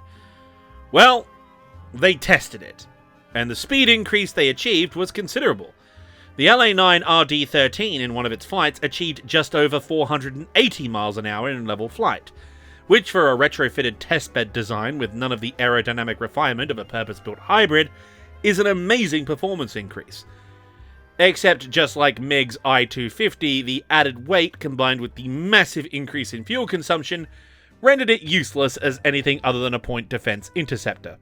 Just like the VRDK system, the pulse jets could only run for a limited time, after which they were big heavy weights on the wings, ruining the aircraft's handling and agility, while causing a lot of aerodynamic drag, making it slower than the in-service production version when the jets weren't in use. But that wasn't the worst of it. The worst part was the fact that the official report submitted to SAGI actually addressed the issues we've just discussed. The exact words from the Soviet Air Force Research Institute report were, and I quote, "unacceptably high acoustic loads and vibrations." Translated from communist bureaucrat speak, the pilot was rendered functionally deaf from the noise and physically crippled from motion sickness, if not a major concussion as well, from slamming his head against the cockpit frame. From this, we can draw only one possible conclusion. The Soviets built an equivalent to the Thunder Screech almost a decade before the Americans did. Take that, capitalism! If there is one thing we are ahead in the Soviet Union, it's failure. It was clear to all and sundry that the mixed power design was a technological dead end, as was pure rocket propulsion. Jets were undoubtedly the future, and considering the Gloucester Meteor was already in service with the P-80 Shooting Star not far behind it, the Soviet Union was falling even further behind. On the 29th of November 1946, Stalin convened a meeting of the Defense Committee, which also included the party representatives for all the subcommittees responsible for aviation. It opened with a progress report from the new Minister for Soviet Aviation Industries, as the previous one, Comrade Minister Alexei Sakharin, had been dismissed from his post and subsequently gulagged for the lack of progress on the mixed fighter designs. As you can imagine, this set the tone for the meeting. Going forward, all the major design bureaus assigned to fighter design would focus on developing pure jet fighters using the Klimov reverse-engineered copies of the Junkers Umo 004 and BMW 003 turbojets, the RD-10 and RD-20 respectively. Arkhipylyukka's TR-1 had made significant progress, but indigenous Soviet engine technology was still not powerful enough or reliable enough to be competitive against their former allies, now turned enemies in the West. Alexander Yakovlev's bureau had already begun working on adapting a Yak-3 airframe to take the German jet. Lavochkin had been doing the same with his La-9, albeit without much success. He was looking to make the jump to a more modern concept, as was Artyom Mikoyan. The MiG Bureau, after toying with copying existing German concepts, had decided he was going to radically shift gears with a completely new inboard twin-engined Podden boom design. All the major fighter bureaus of the Soviet aviation industry were gearing up for a showdown. Who among them would build the aircraft to take the Red Air Force into the jet era? Except, as the race began, a new challenger approached the starting line. He was a young Belarusian man who had come south to Ukraine so he could set up an entirely new bureau of his own. In the process, he had befriended Lyulka, promising to use his TR-1 for his own submission to the jet program. I mean, it was a long shot for him to even enter the race, to be honest. He had some success in building light bombers during the war, and he had tried to enter the mixed power fighter competition, except MiG kept stealing the engines meant for him, so he could only ever build one prototype, laying the foundations for a bitter rivalry going forward. Yet he stood out among his peers as, unlike all the others, he was dreaming of something bigger. He envisioned fighters that would not only excel at seizing the skies, they would also sweep clear the enemy on the ground. A truly multi-role platform. The other designers eyed their new competitor with curiosity. They'd known of his bureau for some time, but it was a small one. They'd never expected his contention.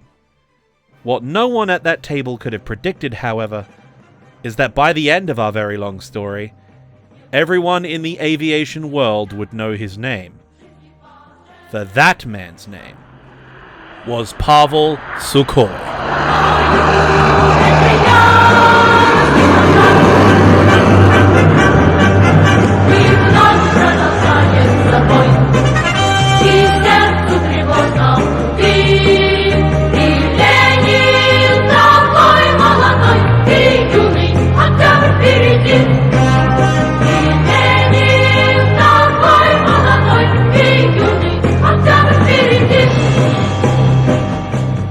The orders from Comrade Stalin were clear.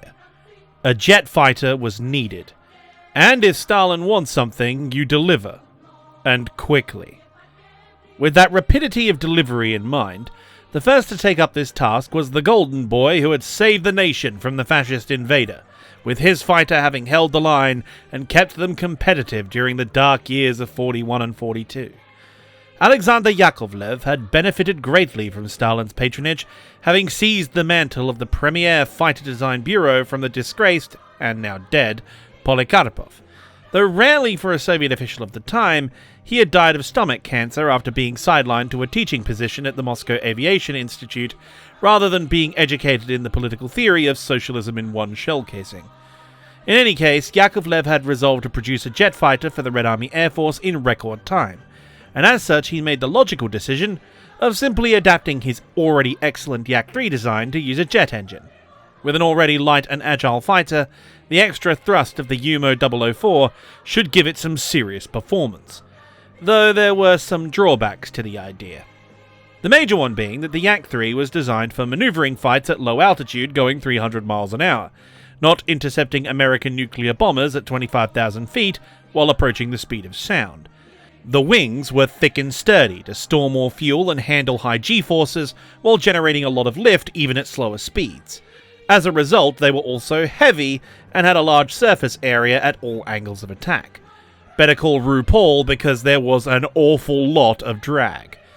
This limited the top speed of the aircraft, but more than that, it exacerbated the G-forces subjected to the airframe. With the power of a jet up front while going almost 100 miles an hour faster than the design originally accounted for, it pushed the tolerances of the Yak-3's airframe to its limits. It seriously increased the risk of an overstress caused by overspeeding or over-G. And if that overstress was bad enough, it could snap the newly designated Yak-15 clean in half. However, this was a compromise that Yakovlev knew he had to make to get a functional aircraft into service on the time frame he'd been provided. This is something he accounted for. What he didn't account for was the engine itself. Because, oh boy. The Junkers Umo 004 is infamous among aviation enthusiasts, historians, and engineers alike for its ability to self-immolate, its unreasonably high fuel consumption, and a time between overhaul schedule so inconceivably short, its only saving grace is that you only have one complete overhaul per engine before it needs replacing. The average lifespan for a Umo 004 was roughly 25 hours. Which is less than the combined runtime of the Lord of the Rings movie franchise, assuming you count The Hobbit. And now, the Soviet Union is building it. As you can imagine, the reliability and quality control of the engines being used in this first generation of aircraft was dubious to say the least. Though on the bright side, the Soviets did have some of the metals to make the alloys the original blueprints required. After all, they were the ones who sold the Nazis those metals originally in 1941 before their customers got tired of paying for them. German-built versions had to make use of inferior materials. Which is a shame, really, because Yakovlev had to test his original prototypes with captured engines and then transition to Klimov RD-10s. Soviet copies made in factories by men who have only just started getting to grips with the technology. He really was stuck in a situation without any good options. Thus, one of these engines was fitted to the prototype, which, once again, had a truly inspirational name. The Yak-Umo. What a shock. These communists are creative, aren't they?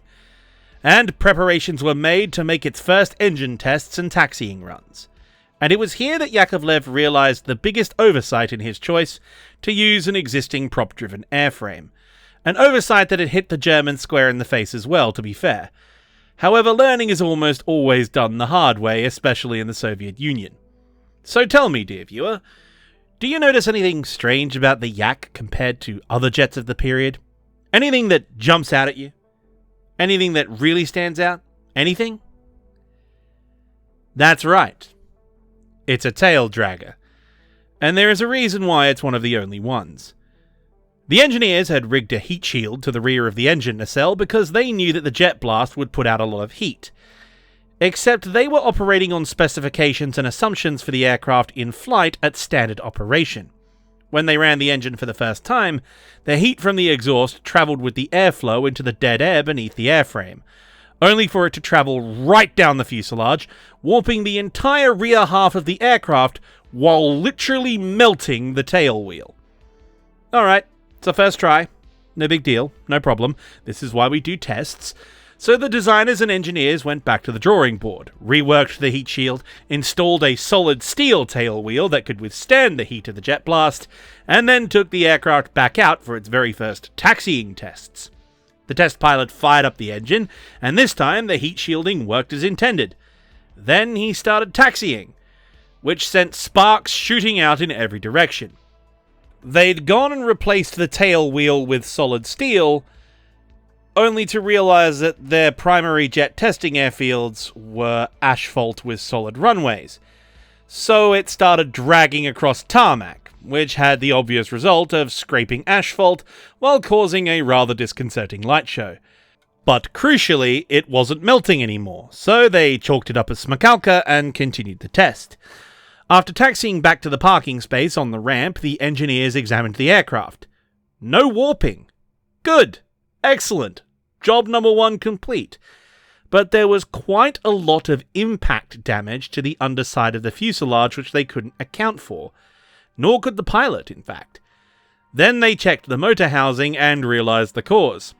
Because of the tail dragger configuration, the jet blast was going straight underneath the aircraft into the ground.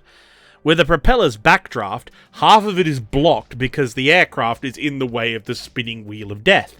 But with the Yak-15, all that thrust was going along the surface of the airfield. And this is a Soviet airfield, which are designed to operate at the front under adverse conditions, meaning the ground crews aren't conducting FOD sweeps. The damage to the fuselage is odd bolts, rocks, a bit of scrap metal from a crash, a spent shell casing from a firing test, you name it. Whatever detritus is on the field is getting caught up in the jet blast and flung into the bottom of the fuselage and the flight surfaces. It also didn't help that the solid steel tail wheel had no rubber nor suspension system, so the aircraft was bouncing up and down, causing strain on the various fixtures throughout the airframe. Well, there wasn't much they could do about that without reworking the design to a tricycle configuration, which they did actually start working on immediately after this test. However, that would take time to develop, and they didn't have it. So they ran that project in the background while shipping the prototype to Sagi for independent testing. When they got their prototype back, it came with a list of requirements for the aircraft. A maximum speed of 480 miles an hour at sea level, a 300-mile range, and an endurance of at least an hour. These were all modest requirements and required very few adjustments to the design to achieve. After a little bit of tweaking, quality control checks, and some good old-fashioned engineering, the Yak-15 was rolled out of the build hangar in late March of 1946. However, Yakovlev was cautious. He didn't want to rush things. After all the issues that had cropped up during the ground test, he thought it was safer not to. He was also very aware that casualties during jet testing in other nations was high, and given the death rate of Soviet test pilots during the 30s and 40s, you can understand his hesitation in rushing the first flight before every single variable had been checked. The loss of a pilot and prototype on such a tight timeline could have fatal implications for more than just the unfortunate aviator, quite literally. By the time he was satisfied with the preparations, it was mid-April. And finally, ladies and gentlemen, and variations thereupon, we have returned to the beginning of our story. As on April 24th, 1946, Yakovlev and the team arrived at the Soviet Flight Research Institute airfield, only to find another aircraft parked on the flight line. It was bizarre, almost alien in its appearance, but the team working on it were very familiar. They were, of course, their rivals, the engineers and mechanics of Mikoyan Gareyevich, with their chief engineer in evidence, Artyom Mikoyan. The two teams met and had a heated disagreement about who should get the honor of the first flight. They can't take off yet due to the endless practice flights in the area preparing for the upcoming Tushino air show, so they are forced to wait while arguing all morning. Eventually, this would be resolved with the famous flip of a coin. However, while that is the official version of events and part of Soviet aviation legend, Yakovlev Bureau members would say in later interviews that a very different course of events took place. They claim that Artyom Mikoyan, who, as we know, his brother Anastas is on the Politburo, abused his position and various connections in the party to call Moscow air traffic control and override the grounding order so MiG could fly their design first. Whether this story is true or just angry sore losers rewriting the record, no one can say. I think the legend has enough circumstantial evidence to back it up, while frankly, it's far more fun. And as Napoleon says, history is a set of lies everyone has agreed upon. Although in this case, I suppose you could use the term, never let the facts get in the way of a good story. But, speaking of the story, it's only fitting that having heard the origins of one member of this showdown, we should now turn our attentions to the other. It's time to talk about the trials and tribulations of the team at Mikoyan Gareyevich, and their hard work bringing about the creation of what would come to be known as the Parade Fighter. At the same time Yakovlev was adapting his Yak-3 design to take the Umo 004, Artyom Mikoyan was issued the BMW 003 engines for his project. Originally, he had had the same idea as his rival. We need a plane quickly, so let's make something conventional and crank it out fast, so Stalin has something to show off to the world and scare everyone. However, his MiG-3 design from the war was completely unsuitable for a conversion, and the I-250 was designed for an altogether different power plant configuration. So the only solution was to replicate an existing captured German design to meet the deadline. The result was the MiG I-260, a fusion of Soviet design conventions such as the cylindrical oval fuselage and the distinct shape of the tail, with Messerschmitt's overall design layout. Drawing on resources and blueprints used on the MiG-5 project, a cancelled twin-engine fighter project designed by the Bureau during the war, various components were engineered and manufactured within weeks of Stalin ordering the jet projects to commence. Yet after only a month of work, both Mikoyan and Gurevich were unsatisfied with the projected performance of the airframe. All they were doing is chasing a design the Western Allies were almost certainly rendering obsolete at this very moment. If they were going to be competitive, they had to start from scratch and build something faster and way more heavily armed. The design they ended up proposing was the most advanced aircraft ever conceived up to that point in the Soviet Union, a modern design even by the standards of Western aviation. The idea was to move the twin engines mounted on the wing pylons completely inboard inside the fuselage, fed through a nose-mounted intake. Keep in mind that the P-80 Shooting Star and the de Havilland Vampire were only single-engine designs with side-mounted intakes, and while the Western engines were more powerful, fitted to lighter aircraft, giving them superior combat performance than the upcoming Soviet designs, this habit of forward thinking would allow the MiG Bureau throughout its history to save the Red Fighter Force from complete obsolescence by catching up and occasionally even leading the race again and again and again. Thus, work began on the prototype. This was achieved in record time, so fast in fact that a mock-up was available for committee review by January 1946. After a quick look over its features, deeming it satisfactory, the go-ahead was given for the construction of several prototypes. Officially recorded as Order 157S in the archives, it called for the prototype, now designated I-300, to be ready by April 1946. However, so confident was MiG in the acceptance of the new aircraft that the mock-up had actually been one of the prototype's aerodynamic shells, and the actual prototype I-300F1 was already built and ready to go. The benefits of having friends in high places is universal everywhere, though especially in the USSR. But his gamble most definitely paid off, as at the same time, Tsargi issued new regulations regarding the structural integrity of high-speed aircraft. Research conducted during the VRDK experiments, as well as the data required from the Germans, had given the Soviet aerodynamicists valuable insight into the various aerodynamic and G-force effects of high-speed flight, subsequently ordering that all future jet aircraft have their airframes reinforced, giving Mikoyan plenty of time to alter his design to meet the new requirements, while still very early in the development phase. Which, given the stories I'm about to tell you, almost certainly saved lives. Because aside from the initial promising engineering choices which we've just mentioned, this is where the positive points of the MiG-9 practically end. Tsargi, in continuously upgrading or changing the requirements for the design based on new specifications, meant testing had to be delayed several times over the first 3 months of 1946. Eventually, though, after going through an excessive number of wind tunnel tests proving that yes, indeed, the MiG-9 was actually aerodynamic despite its absurd appearance, they got the green light to commence their in-house ground tests. Following the same Soviet standard testing procedures as Yakovlev, they immediately ran into the same issue they did regarding the engines literally melting the underside of the airframe. Only in MiG's case, the effect was twice as bad because they had twice the number of engines. So much so, in fact, it melted the asphalt on the apron and the tarmac as well. Thus, like any good Soviet engineer, they took the logical step of slapping a shitload of steel along the underside of the engine exhaust fairings on the fuselage to serve as a low-cost heat shield.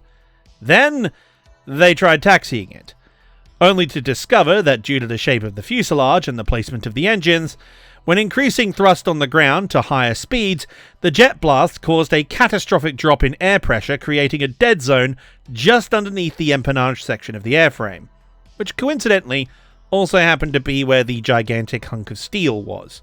So when they throttled up to taxi and subsequently take off, the MiG-9 would lose its center of gravity entirely and fall on its ass, dragging its tail along the ground with its nose in the air, sending sparks flying. It took several complete taxiing tests to confirm this before bringing the prototype back to the shop so they could work out a solution, only to find out that they had somehow screwed up even harder on something so mind-bogglingly obvious I can only chalk it down to being bureaucratic oversight. The Yak-15 only had one engine, mounted low and forward. The heat shielding required for that was nowhere near two engines inside a fuselage amongst all the critical components. MiG had worked this out during their own tests and accounted for it with the aforementioned huge chunk of steel. But they'd forgotten one thing. And that one thing was the basic laws of thermodynamics. Heat causes metals to expand. And funnily enough, a gigantic hunk of steel has a completely different expansion ratio than thin-skinned aerospace-grade aluminium. So when they pulled the heat shield off the aircraft to examine it, they discovered that the expansion of the heat shield was essentially warping the entire aft section of the aircraft, which, if left unchecked, could potentially get severe enough to rip the fuselage in half. Realizing they'd have to do some actual engineering in place of Smacalca to fix this problem, the MiG team got to work on an articulated heat shield using corrugated steel mounted in a radiator-like fixture under the fuselage behind the engine compartment. And this also had the added benefit of reducing the weight and diffusing some of the pressure issues caused by the jet blast, meaning the nose attitude issue on the ground was substantially reduced. With that issue seemingly conquered, it was time for their first flight on April 24th. Which, after winning the toss or getting Oni-chan to cuck Yakovlev by calling the tower, the I-300 F1 rolled down the runway and took flight. It was slightly heavy on the controls and had some lateral stability issues, but the speed it achieved more than made up for it. Doing several circuits over the field, it became clear that MiG's design was the fastest aircraft ever built in the Soviet Union, ripping down the flight line at over 500 miles an hour, shattering the record set by the I-250. And though the Yak-15 would prove far more agile and much easier to fly, Mikoyan had proved that he had made the right call. He was the designer aiming for the future, and his new aircraft, despite all its teething problems, appeared to show great potential. But remember, this is the Soviet Union, and appearances are almost always deceiving. Throughout their initial stage of flight testing in May of 1946, the MiG-9 achieved a top speed of 571 miles an hour. However, this was accompanied by two serious aerodynamic problems. The first was a longitudinal stability issue, causing the aircraft to pitch wildly up and down, posing controllability issues and the ever so slight risk of overstressing the airframe and snapping the wings off. You know, just a minor design flaw. Though on balance, it probably wasn't the biggest concern the pilot had, seeing as the other aerodynamic issue was a vibration so bad it threatened to tear the tail off mid-flight while slamming the pilot's head into the canopy rails. Apparently installing an articulated heat shield that isn't securely fitted to the airframe to avoid breaking the aircraft means having a sizable chunk of steel waving around unsecured in the slipstream, which could potentially break the aircraft. After going back to the wind tunnel and checking the design, it turns out that the changes to the heat shield, while mitigating the pressure issue, didn't account for the changing air pressures at different altitudes, meaning that low pressure void was once again forming under the tail, causing the nose to ride into the air so violently that the MiG-9 would try climbing even with full nose down trim. So the pilot would respond by pushing the stick forward, causing the aircraft to literally seesaw through the air. And yes, because it was an articulated heat shield fitted loosely, the faster the MiG went, the worse the vibrations got. So the Soviets had built a fighter jet designed to close the gap on speed that couldn't go fast because it would break itself. Clearly they had to fix this, because if they didn't, Siberia was a-calling. So they re-strengthened the heat shield and fixed it to the airframe, eliminating the vibration, which then nearly killed the test pilot as the low-pressure issue on takeoff was back. This resulted in the entire aerodynamics and engineering team at MiG working round the clock, trying to find a shape of actuated heat shield that would actually work. It wouldn't be until July that they finally got it working, And on July the 7th, hallelujah, praise be to Marx and Engels, test pilot Alexei Grinchik took off, raised the landing gear, and got up to speed. The flight was relatively stable. The vibrations were gone. Had they finally fixed it? Was the MiG-9 finally ready for the motherland's defense? Well, on July 11th, there was a demonstration scheduled for the luminaries of the Soviet aviation industry, the Red Air Force's senior leadership, and of course the usual assembly of party apparatchiks. So they would have a chance very soon to find out. Sure enough, when the great day rolled around, the party big shots arrived to inspect the hardware, which was comprised of a captured German HE-162, the Yak-15 prototype, and the MiG-9 prototype, with the MiG scheduled to do its flying demonstration last. Sensing a chance to get revenge for having the first flight ever robbed from them, Yakovlev's team decided that they were going to fly their aircraft to its ragged edge. They were going to put on a show. The Yak-15 performed an aerobatics display for the audience that involved some serious stunts, pulling high G-turns, tight loops, and fast rolls, followed by a perfect three-point landing.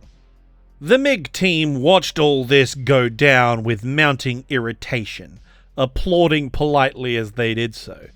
But the chief engineer wasn't stupid. He went over to the MiG test pilot, Alexei Grinchik, and reminded him that the MiG-9 had not done a full review on its aerobatics performance, nor had there been time to do a serious stress test on the various control surfaces under G-force due to all the delays they'd faced earlier in the year. Just follow the flight plan, do a couple of high-speed passes for the wow factor, make them all go, woo, that's great. Just don't show off. But this is a test pilot, and their rival design team has just wowed the spectators with fancy flying. If you ever saw the Making of Top Gun documentary, the chief technical advisor on the film, the guy who instructed at the fighter weapons school, Peter Pettigrew, made the point of saying that the reason why the Top Gun trophy from the movie is fictional is because if there actually was a trophy or scorecard for winning combat exercises, they would be picking up pieces of plane and pilot for weeks after every course done due to the students breaking their aircraft trying to win and getting themselves killed. There has to be a trophy and somebody has to win it. And I said, well, there's no trophy. I said, if there was a Top Gun trophy, no one would ever graduate. You don't understand the intensity of these guys. You know, it would all be mid-air collisions and crashes and everybody die. Nobody'd ever graduate from Top Gun. And for MiG's chief rival to thumb their nose at them in front of the Air Force General Staff and the party representatives was an insult that could not be allowed to stand. Alexei taxied to the runway, advanced the throttles, took off, and immediately began ignoring the flight plan entirely in favor of a more dramatic performance. The MiG-9 whipped around into several tight turns, using its extra speed to thunder up and down the field looking cool. To the amazement of the engineering staff, all seemed to be going well until the last maneuver of the flight. After pulling a final high G-turn, Grinchik came in low over the airfield along the flight line at maximum speed. As the MiG drew level with the crowd, the fasteners for the leading edge wing panel on the starboard wing, having been overstressed during the display, sheared off from the flight surfaces completely, bending the aileron control rods and shattering the control surfaces. Too low to bail out or even adjust, Alexei Grinchik and the I-300 prototype slammed into the ground with a thunderous explosion, the fragments scattering themselves over a debris field covering half the airfield. Emergency response and the engineers on hand rushed to the scene, but they needn't have bothered. Grinchik was killed on impact, and the aircraft was completely obliterated. The loss of the chief test pilot and the initial prototype was a tragic and devastating blow to an already troubled program. However, they were already producing multiple airframes for various experimental purposes, such as a trainer variant, ejection seat testing, the application of wing-mounted air brakes, the effect of external fuel tanks on jet aircraft, not to mention the MiG-9 had been selected for production, so there was no option except to carry on regardless. Yet, of course, this is Russia. Communist Russia. Say the line with me, everyone. And then it got worse. The second prototype, F2, was sent to Sagi for testing, while Prototype 3 was used to further refine the intended production variant. The new test pilot, Mark Galai, rolled onto the runway for airframe number 3's first flight. Pre-flight checks looked good, flight surfaces were responsive, throttles forward, and away he went. Everything seemed okay as he rumbled down the runway. The problem started the moment he got airborne. The aircraft was a new build, so the problems from the original prototype returned with a vengeance. The nose rocketed into the air, and it took an excessive amount of forward stick to bring the nose under control. So Galai made the logical decision to engage maximum nose-down trim and bring it back down to the ground to investigate. Except the moment he worked the trim controls, the nose began climbing again. The more trim he added, the worse it got. The nose kept climbing and climbing and climbing, nearly stalling as a result. Given the fate of the previous test pilot, it took a lot of effort to keep calm. But keep calm he did. If more nose-down trim was causing nose-up, maybe the reverse would also be true. He trimmed nose-up instead, and slowly but steadily, the nose came back down. It was hellish controlling the aircraft as it violently vibrated, seesawed back and forth, and the stick took almost all of his strength to move, yet against all the odds, he brought it into the downwind, onto final, and into the glide slope for landing. With superhuman alacrity and probably a few state-unsanctioned prayers, the MiG returned to terra firma. Emphasis on firma, because this was immediately followed by the nose gear collapsing and a colossal shower of sparks as it skidded down the runway, chunks of asphalt flying into the intakes as it went. Turned out the factory, in its rush to push the aircraft out the door, had installed the trim system incorrectly, while the nose gear assembly was not rated to take the impact of that kind of landing, as it was a rather firm landing. However, they needed to keep testing, so after replacing the nose gear and changing the engines, Galai took it up again and ended up setting another speed record for Soviet aviation, maxing out at Mach 0.8 or 620 miles an hour, despite the airframe threatening to come apart from the vibrations. Man, I swear, the balls on this guy. I don't even know how he fit in the cockpit of this thing.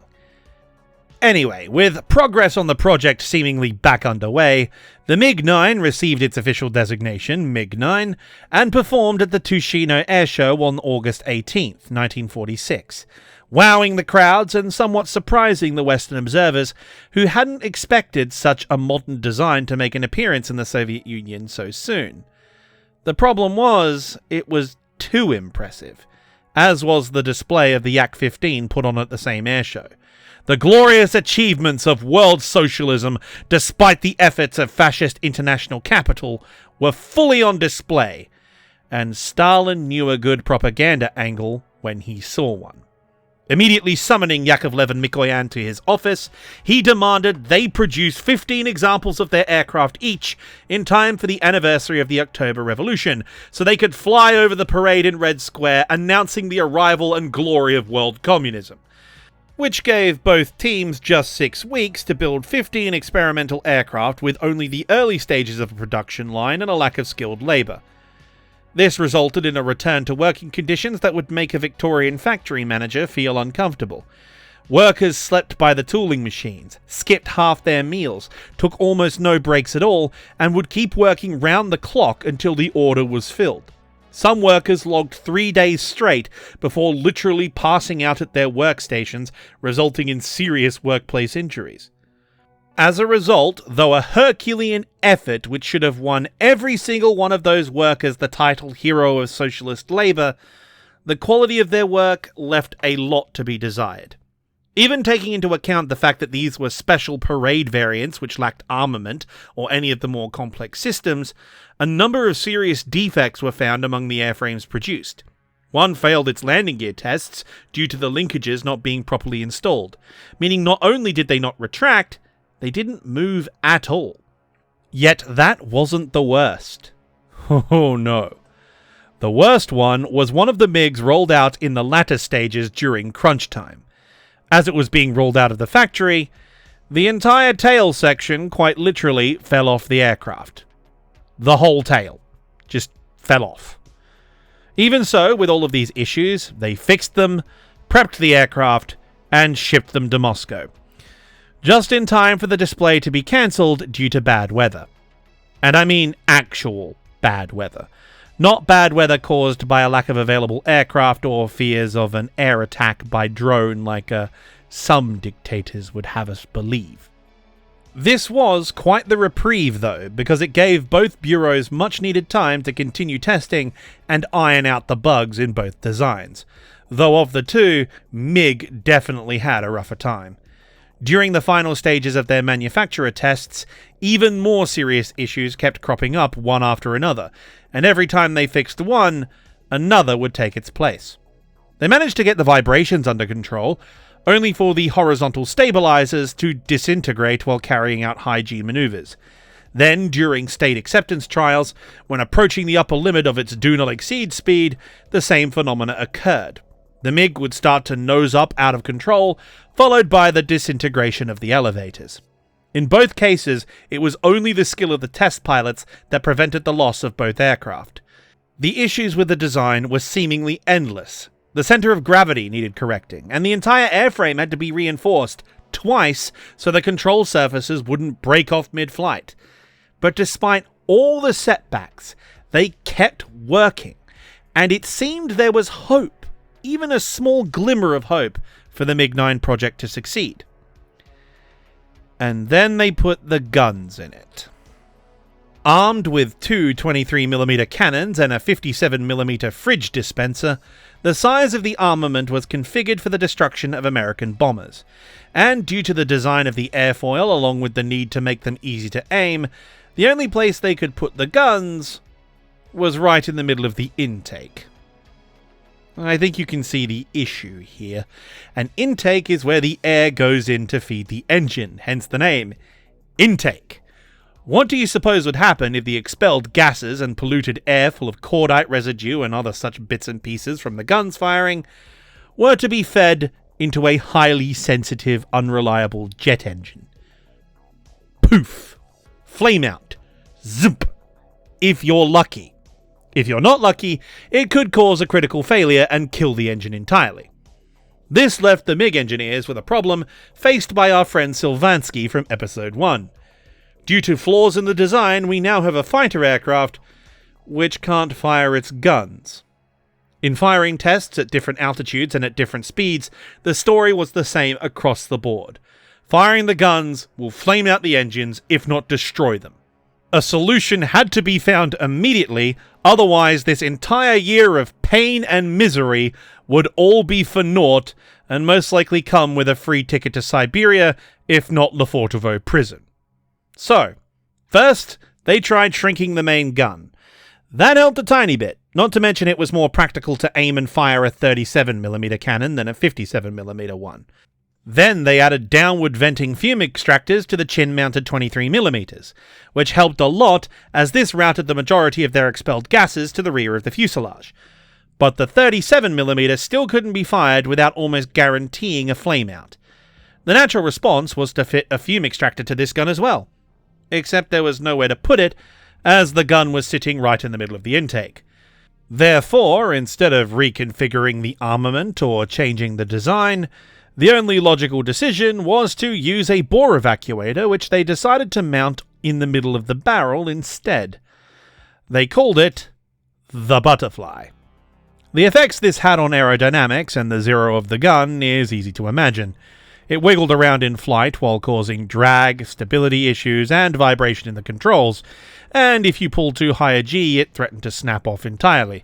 But the worst part was the pressure of the large caliber 37mm ammunition being blasted through it. It meant its operational service life could be measured in less than 1,000 rounds.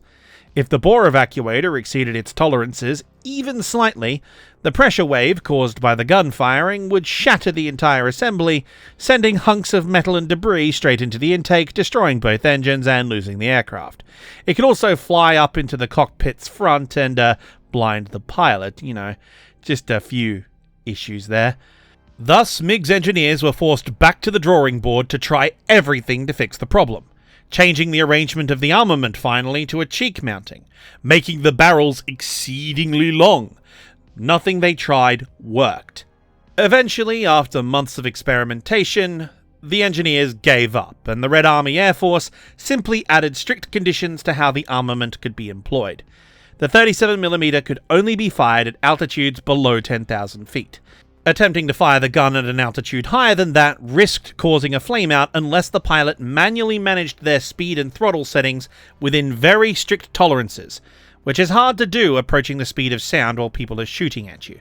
Not to mention, the primary targets for this bomber destroyer would be, funnily enough, bombers, specifically the B-29, which, I don't know if you guys know this, operated at double that altitude. That's why they have gigantic contrails in all the footage you see of them. They'd also have to differentiate between Soviet B-29s and American B-29s, with IFF systems that don't work. But that's a whole other story. If you want to hear that story, though, I recommend watching Paper Skies' video on that topic. Thus, as a result of this design limitation, the 23mm cannons would have to do the heavy lifting for 90% of the combat operations the aircraft was intended for, while firing all the guns at the same time was flat out prohibited entirely. And all these specific weapon employment parameters are things that you'd have to take time out of your limited mental bandwidth in the middle of a dogfight to remember and execute. And speaking of dogfights, before the MiG-9 could be accepted into the Red Army Air Force, it had to undergo combat trials against the other aircraft in service. This included the Yak-3, the Yak-15, the P-63 King Cobra, the LA-9, the Spitfire Mark 9, the experimental LA-152, and the Tu-2, as a bomber being a bomber target. And after extensive testing across 20 separate engagements, the only aircraft the MiG-9 managed to get into a firing position against and hypothetically kill was the bomber. Every single other fighter, whether it be a piston or a jet, outperformed the MiG-9 in every area except raw speed or firepower, and even then, that assumes the combat took place below 10,000 feet.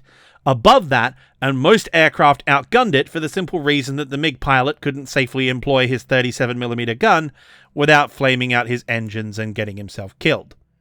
When the full round of testing was completed by both Tsagi and the Air Force, they submitted a report to MiG and the Politburo outlining their findings. And in keeping with the theme of this now multiple-part series, allow me to read you the section of their report marked Deficiencies. Number 1. The engines flame out when all three cannons are fired at altitudes in excess of 7,000 meters. Number 2. The aircraft has no ejection seat, which precludes the possibility of the pilot bailing out at flight speeds in excess of 500 kilometers an hour, or to translate into freedom units for you Americans, 300 miles an hour. Number 3. The aircraft is not equipped with air brakes, which makes a prolonged dive or a dive at a steep angle impossible. Number 4. The cockpit is not provided with armor protection for the pilot. Number 5. The tires on the main landing gear are not durable enough and are at extreme risk of failure on landing. Number 6. The aircraft is fitted with non-self-sealing kerosene tanks, which develop leaks shortly after the beginning of operational service, posing an extreme risk of fire. Number 7. The aircraft lacks a fire suppression system. Number 8. The long takeoff and landing run of the MiG-9 necessitates its use from special airfields, thus limiting its employment as a tactical fighter. Number 9. Due to the design of the fuel system, extensive delays occur in turnaround time in excess of an hour, as refueling is hampered by the fact that the reserve fuel tank must filter through the main tank before the main tank can be filled to capacity. This process is further impacted by the lack of an internal fuel gauge. Yes, it didn't have a fuel gauge. And finally, number 10. Besides the mentioned defects, a significant shortcoming inherent in the design of the MiG-9 aircraft has been brought to light. This shortcoming consists in the employment of an excessively high wing loading for the purpose of achieving the highest possible speed. Given the limited available engine thrust, this has led to a deterioration of the aircraft's maneuverability and field performance. Due to this, most in-service fighter aircraft enjoy an advantage over the MiG-9 in both horizontal and vertical maneuvering during aerial combat. And that is from Sagi's report to the Politburo. It doesn't say anything about the operational procedures required to maintain the aircraft under frontline conditions, including one fun protocol that stated Soviet pilots must carry out the final approach to landing with their engines off to preserve engine life and limit forward objects or debris damage. Which means if the pilots flew by the book, every landing was a dead stick landing and they couldn't go around in an emergency. Wonderful. With all these horrific flaws, it would take extensive work to correct them all. Work which would take far too much time. And so, with a heavy heart, Mikhail Andreevich and the Red Army Air Force abandoned the project and decided that they were going to pursue a more modern design with better quality control protocols and more rigorous tests. Yeah, I can't keep trying to make this joke work. It's not going to work in this series, is it? You guys, this is the Soviet Union. You know how this goes. No, of course not. In actuality, the deficiency section I just read out was followed by a considerable amount of praise for the aircraft, particularly its speed. The deficiencies could be fixed throughout the production run. We'll just fix it on the fly. It's fine. Just, we need jets. So could you start building them, MiG? Could you build them? Yes, please. Thank you. The I-300 was no more. The MiG-9 was officially adopted. And with the May Day parade of 1947 less than 6 months away, they ordered 50 aircraft from both Yak and MiG to be ready in time for the parade. The 24-hour shifts commenced once more, and despite being ordered to spec and given more time to work with, the guns would not be ready in time. So, as the people of the Soviet Union celebrated the workers of the world, a parade of jet fighters thundered over Red Square, proclaiming the might of the Rodina. And all of them were completely harmless. The career of the MiG-9 from here was not an illustrious one. The pilots hated it. It was obsolete within a year, and because of that, production had already shifted away to new designs, so there weren't any spares. Thus, after a production run of roughly 600 aircraft, half of them were fobbed off to Soviet puppet states, while the other half were donated to China, who also hated them for being obsolete. The 10 or so that remained in Soviet hands were the 2-seat training variants or experimental test beds, such as ejector seat testers, external fuel tank employment, and my personal favourite, radar and guided missile testing, complete with some poor bastard sandwiched in an ad hoc Rio seat to operate them, and he's sitting right above the heat shield. I mean, look at this little guy though, isn't it great? It's so goofy looking. The whole fleet would eventually be used as jet trainers due to their obsolescence, which, comically, despite the bitter rivalry between the two design bureaus, was the same fate that befell the Yak-15 as well.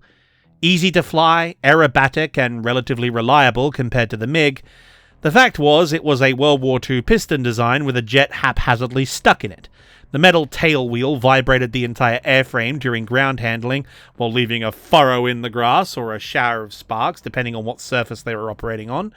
When operating in winter, the jet blast melted the snow underneath the tail wheel, which then, evaporating, rose up behind the tail, dragging along the ground, and then refroze on the tail surface, icing up and seizing the tail section entirely, which is where all the control surfaces for pitch and yaw are.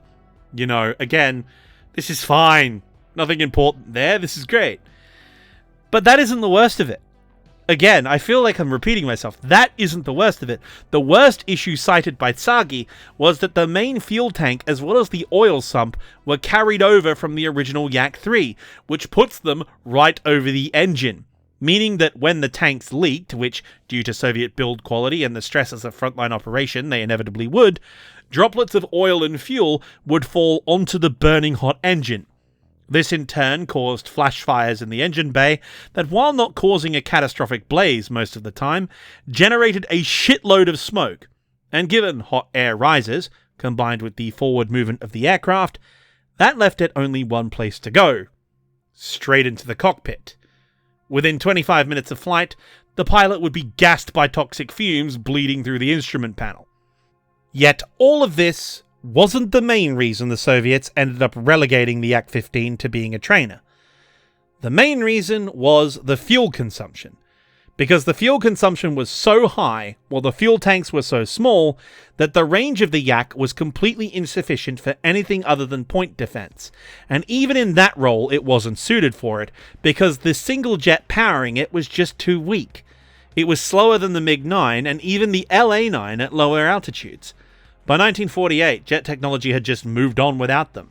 Even in the Soviet Union, as Lyulka had finally gotten his TR-1 to work, albeit with serious difficulty. So, the Yak-15 would be shunted off to the satellite nations as well, with the remaining aircraft being converted to trainers and test beds. Its biggest influence, and influence it shared with the MiG-9, was jet familiarization for Soviet pilots, and the Soviet aviation industry in working with jets as a whole. The Yak-15 also spearheaded the testing of the Soviet Union's first experiments with in-flight refueling. However, unlike the MiG-9, it would actually see constant revisions of the design, chief among these being a conversion to a tricycle undercarriage, a dedicated two-seat trainer, and it would even get a new lease on life with Warsaw Pact countries after getting a full rework with a new engine. That model being designated the Yak-23. But this failure didn't stop Yakovlev from trying his hardest to stay in the competition, though. He would develop an adorable little fighter designated the Yak-19, with a completely new airframe and configuration, escaping from the awkward pod and boom designs of the early jet era, adopting a far more aerodynamic shape. It was clearly heading in the right direction, complete with a laminar flow wing, and on later versions it even had a tail section specifically optimized for jet propulsion. But just like his original project, the lack of power from the license-built German engines held it back from its full potential. Its armament was also completely unsatisfactory compared to the heavier-hitting designs offered by the other designers, with only two 23mm cannons. There was a brief moment of hope for the project, though, when our boy Merkulov came back from Chapter 2. Remember him? Captain Ramjet? Well, Merkulov had been out working hard on improving the engines produced in the Klimov factory, and he had developed a modification to the German jets, once again pioneering revolutionary technology. He figured he could solve the power problem by giving them f***ing afterburners. What a Chad. Giga Chad. Absolute legend. But Yakovlev's last design had failed because the fuel consumption was too high, and now he's added afterburners. The fuel consumption on these engines is already terrible as it is, and the benefit in speed they got was nowhere near consummate with the reliability and service life cost. Just think what afterburners would do to the service life of a 262. Just think about that. Yeah, nah, it wasn't going to work. But it doesn't change the fact that Merkulov is an absolute king. Eventually, though, like its predecessor, the Yak-19 and its later variant, the Yak-25, would be abandoned in favor of newer, more modern designs coming down the pipeline, as by the time they were approaching a workable development stage, it was 1948, and far too late. But what about the other designers? What were they up to? Well, Sukhoi had drawn the same conclusion as the other designers had. But being a smaller bureau and relatively new on the block, he had decided to commit to the original concept and build a design similar to the Me-262 using Lyulka's TR-1s. The problem was that while the TR-1s had significantly more power than the Yumo or the BMW, its fuel consumption was much higher and its reliability was somehow even worse. Despite his best efforts, the indigenous technology of the Soviet Union was still not up to producing high-quality jet engines, even with all these revolutionary and talented engineers working on them. Thus, Sukhoi had to use the older German engines, which gave him a Soviet 262. That being said, it had a number of novel features. It was the first Soviet fighter to fit an ejection seat. It had rocket-assisted takeoff capability. It was the first to utilize a drag parachute, which would very soon become standard across all the Soviet Union's design bureaus. But most notably of all, Sukhoi and his team personally oversaw every single test alongside the pilots who flew it, with the goal of direct collaboration between the test pilots and the engineers. No bureaucracy. Every single tiny flaw a pilot mentioned was immediately actioned. The Su-9, as it was designated by the Red Army Air Force, may have been outdated by the standards of the time, but it was exceptionally well built and carefully considered. It was easy to fly, and rarer still, perhaps the rarest thing of all, it was safe. Something unheard of in Soviet aviation in general, let alone its jets. Unfortunately, there was a serious issue in its development. Sukhoi was a junior bureau run by Belarusians and Ukrainians. Yakovlev and MiG dominated the political side of procurement, with Mikoyan's brother on the Politburo and Yakovlev himself being the deputy minister for the Soviet aviation industry. He only got a small share of the pie when it came to resources and funding for his project. He had tried moving his bureau to Moscow so he could be closer to the seats of power, as well as try and get better facilities, but at this early stage he was still a very small fish in a very big pond. Yakovlev loaded him up with other developmental projects which distracted him from his main program, while ensuring that the lion's share of the fighter funding went to his own Yakovlev Bureau's efforts. This had the obvious knock-on effect that after all this development work was done and the testing program was complete, it was 1948, and the Su-9 was totally obsolete. The program was abandoned, and the only prototype remaining was sent to Sagi as an aerodynamics testbed, where it was subsequently dismantled. But Sukhoi, while down, was not out. Both he and Lyulka agreed to stick together going forward. They were going to build great things in partnership together, and that partnership survives to this very day. And as for Lavochkin, well, his projects were rather unremarkable. He had gone for the single-engine configuration like Yakovlev, while simultaneously adopting the tricycle pod and boom design like MiG. This meant he avoided a lot of the issues faced by the other two bureaus, so there aren't really that many fun stories. He also was very conscious of utilizing emerging technology. His prototypes from the La-152 to the La-156 had Merkulov's afterburning Klimov engine and an ejection seat. He also ensured that his designs left room for upgrades and further development. As mentioned before, it outperformed the MiG-9 in combat, but like the Yak-15, its size combined with the excess fuel consumption exacerbated by the afterburner rendered it ineffective as a tactical fighter due to its cripplingly short range. Of the three early jets though, it had the smoothest development process. It had a few issues that were resolved relatively quickly, but it still lagged behind in the areas that mattered: top speed, firepower, and range. In all three categories, the MiG-9, despite all its flaws, was superior, and by the time the 156 had come to fruition, Lavochkin had moved on to his next project. But the first prototype, the La-150, was really interesting. Look at it. It's kind of like an anorexic HE-162 with the engine underneath instead of, trying to kill the pilot. No. The interesting story from Lavochkin's bureau actually comes from his second-in-command, his deputy, Semyon Mikhailovich Alexeyev. You see, Alexeyev, instead of taking inspiration from the 262, decided that he was going to follow the path of the Gloucester Meteor, and welded the engines into the aerofoil. The result was a very streamlined design. Its guns were housed under the cockpit in the chin, welded into the airframe. It was a purely metal design, teardrop cockpit with emergency jettison, an ejection seat, modern speed brakes, and even a pressurized cockpit. The problem was, guess what? It was 1948. Once again, the march of time killed the design before it could come to fruition. The pilots loved it, but the intended TR-1 engines from Lyulka were late. Swept-back wings had been proven superior, and being from a new design bureau, it wasn't ever going to get enough funding to make the cut. But Alexeyev tried everything to keep the project alive.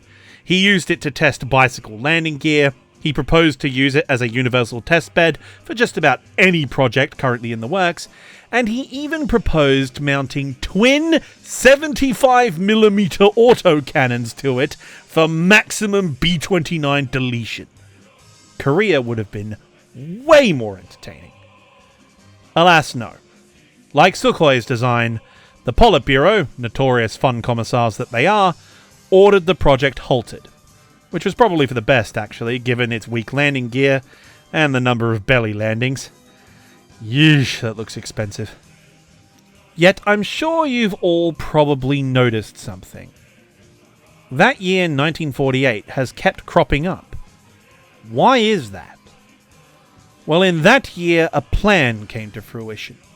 A plan that goes back right to the start of our story, before even the first proper flight of a Soviet jet fighter. For as the prototypes for all the aircraft we've discussed today rolled out of the hangar and began testing, one thing became obvious.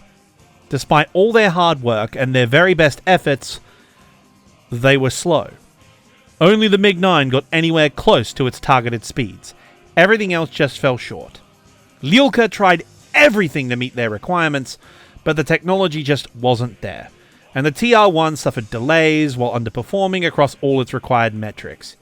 Merkulov added afterburners to the German designs, which was a pioneering and ingenious solution, only none of the fighters had enough fuel for them to run, and they destroyed the engines in the process. Klimov tried every method in their arsenal to boost the available thrust from the old Umos and BMWs, but nothing worked that didn't wreck the already fragile motors within hours. As the issues kept mounting, as delays piled on delays built on failures, a consensus of opinion was reached among the various chief designers. And so, on a dreary and cold Moscow day in early 1946, Deputy Aviation Minister Alexander Yakovlev went into Stalin's office with a simple request. A simple request that would end up changing aviation and indeed world history forever.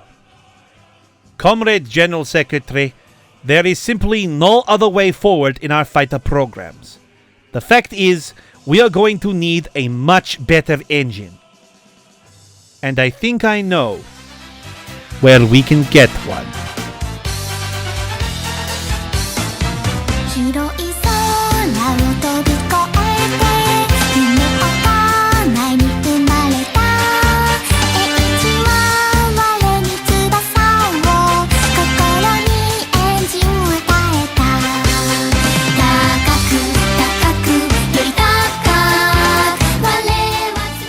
Once again, a big thank you to MyHeritage for sponsoring this video. Please remember, click the link in the description to start your 14-day free trial. It helps the channel. It's a great product. I highly recommend it. Thanks for watching. I'll see you next time.